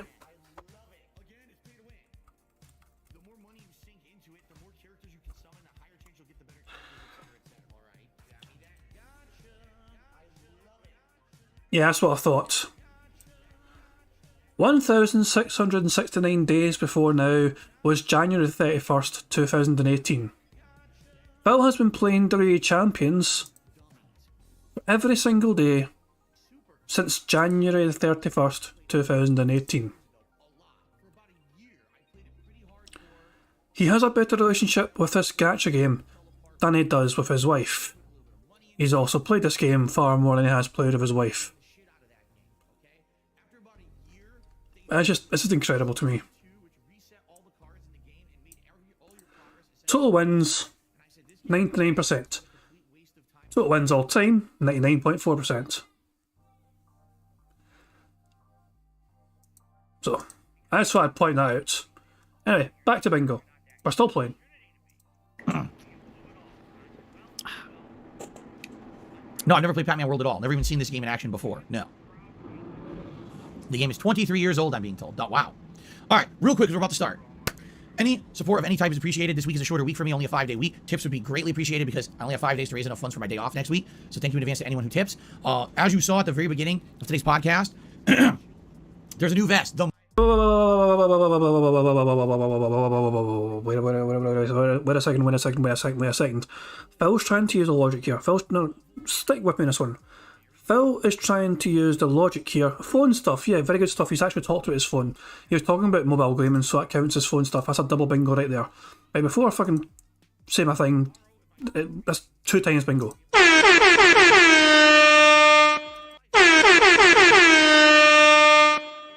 Thank you very much, Dashy, for pointing out to me. That was definitely phone stuff he was talking about, so it definitely counts for the bingo card. Fucking hurry for that. He's trying to fucking guilt trip his fans into giving them more than usual because he's got a shorter streaming week of 5 days. In theory, Phil should have had a fucking far more lucrative week than usual because he streamed 7 days. In fact, we don't even need to fucking say in theory. We can actually check how much he got in tips for a longer streaming week than usual. Phil received $1,779 in tips for that last streaming week he had. He averages about 1,000 odd. On average, he gets about 1,000 odd. 1,341 a few weeks ago. Before that, 1,144. Before that, 866. Okay, I had a really bad week that week. $866 that week. But I did a big video as well after the PM stream. I love these wee extra notes that he fucking piecing codes on us, you know. He averages though about $1,000 a week in tips. Sometimes it's more, sometimes it's less. In fact, usually if it's less, he fucking does an emergency video. But you can see for yourself here on average, the average streaming week, $1,298 there for that week. You see what I'm saying? And last week was a fucking super special week because he done a longer streaming week than usual, and he got $1,779 in tips. All gone. Phil didn't think, in his fucking infinite wisdom, maybe I can use some of this money and just, because it's going to be a shorter streaming week, maybe I can put some aside just in case I really need it, you know, because it's going to be a shorter streaming week. No. All gone. All spent. And it's up to the fans to make up for the shortfall. Marty McFly, Back to the Future vest has been added to the rotation. If we hit $150 on any stream coming up, I'm going to put on the Marty McFly vest for you guys to see it in action for the very first time. I haven't put it on. I'm not going to until, we hit that goal. So that's something new added as a reward for you guys. Okay? All right. And away we go. Modern Pac-Man. So I never played any of the modern Pac-Man games. I basically only played the ones that were kind of the top-down classic Pac-Mans, and then recently I played Pac-Man Museum, or was it Museum Plus? Whatever one was here on Xbox Series X on Game Pass. You guys were telling me about this game, Pac-Man World, saying it's really good. It was basically Pac-Man's foray into the 3D realm of platforming. I've never seen this or played it. I'm going to see what this is today. What in the hell language is that? So they think everyone's Pac-Man because they all have the same eyes? Yeah. See, I thought there was only one Pac-Man. So the ghost literally kidnapped everyone but the real Pac-Man, basically. I think he's not actually started playing the game properly yet. He launched the game, went straight into some kind of strange intro cutscene of sorts. I'm certain he's not recording yet. I feel certain he's not recording. Let me rewind this just to be sure. Rotation, if we hit $150. Because he says this before he starts recording. On any stream coming up, I'm going to put on the Marty McFly vest for you guys to see it in action for the very first time. I haven't put it on. I'm not going to until, we hit that goal. So that's something new added as a reward for you guys. Okay? All right. And away we go. Oh, he is actually fucking recording. I didn't realise that. He is fucking recording for YouTube straight away. Him saying away we go is the first thing. Okay, bingo's over. Sorry, guys. I didn't realise I was actually recording for YouTube at that point in time. Because usually he kind of tries to build up more, but he kind of done it very sneakily that time. Sadly, guys, we've got 21 out of 25. I mean, this is something I'm going to check tomorrow. I'm going to check the transcript when he uploads it later on, the podcast, and I want to make sure he didn't say unique, didn't say what you're talking about, didn't say good news. I feel like he may have said good news and we just missed it. But I feel quite confident we didn't actually miss all of them. So I think it's fairly safe to say we didn't get the full 25 out of 25, which is a shame. But that is what it is. Let's see how current time Phil is doing for contributions. Let's go live. I'm not doing anything. That's just YouTube being weird. I don't know what's happening on YouTube, but he's got $10 in tips. I got no idea what the fuck was going on with YouTube there, but let's just close that shit. And we'll close that as well, Guys, thank you very much for joining me for some DSP Bingo. Sadly, we did not get 25 out of 25 tonight. But it's still been an enjoyable session of Bingo, I feel, you know what I mean? We got a trip down memory lane, and we got to relive the Wolverine story, and you got to see the original context of the Wolverine story. But guys, thank you very much. There's several of these, Dashy and Chisel were quite helpful in trying to kind of get the bingo stuff prepared beforehand. They even had a kind of number prepared already as well, just the random number to help pick the bingo cards. So thank you very much, to that. Give more blood. Sent me a message in Discord saying the music was a bit too loud, so I lowered it a wee bit just in case the music was too distracting. which is what I want to avoid. I want to enjoy the music for you guys in the background as well, but I don't want it to be too distracting. So I'm glad that thank you for that as well. That wee shout out, and Profit as well for sending a link for the original Wolverine story. And of course, everyone else as well. Thank you very much for joining me in chat, keeping me right in the bingo card. Even if the people that send super chats as well or subscribing, I do appreciate you all. Thank you very much for your support, and I really do want to get a full 25 out of 25 very soon so I can give back to you guys. You guys are so kind and so appreciative of the fucking bingo stuff I do, you know what I mean? People really enjoy this, you know what I mean? And I'm glad people do, but it just feels like I'm taking, and I want to give back, you know what I'm saying? So if we get 25 out of 25, hopefully it happens very soon so I can give again. We've had one time, it's happened one time, people, we've had a full 25 out of 25. It was a glorious wee day. But fuck it, maybe tomorrow will be the day, who knows? Maybe tomorrow will be the day we get a full 25 out of 25. But for now, let's just enjoy some notorious PIG made by Pixar animations. This is Contributions. This is how we end every single stream. And yeah, it's a quality wee tune. It's one of my favourite detractor tracks of all time. I really do appreciate Meerkat stuff, don't get me wrong, but this tune just has something special to it. I think I will never not enjoy hearing this, and especially watching this video. 2KJ Hype. Peace out, guys. On September 14th, a pre-authorized payment of $16.51 from PayPal.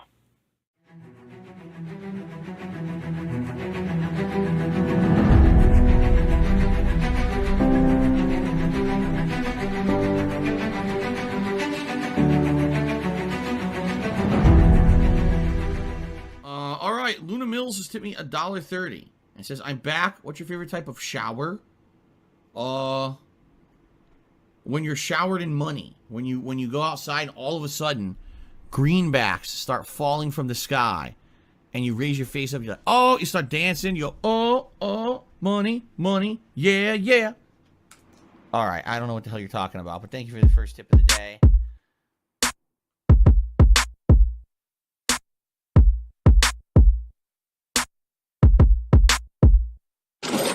Money, money, yeah, yeah. Money, money, oh, money, money, yeah, yeah. Money, money, money, money, yeah, yeah. Money, money, oh, money, money, yeah, yeah. These contributions are mandatory. Money, money, yeah, yeah. Money, money, oh, money, money, yeah, yeah. Money, money, money, money, yeah, yeah. Money, money, oh, money, money, yeah, yeah. These contributions are mandatory.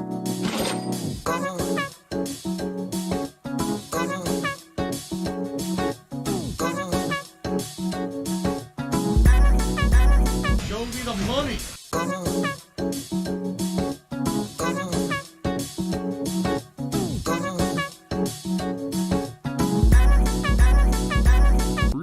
Money, money, yeah, yeah. Money, money, oh, money, money, yeah, yeah. Money, money, money, money, yeah, yeah. Money, money, oh, money, money, yeah, yeah. These contributions are mandatory. And it's gone. Just gone like that. In an instant. Fucking gone.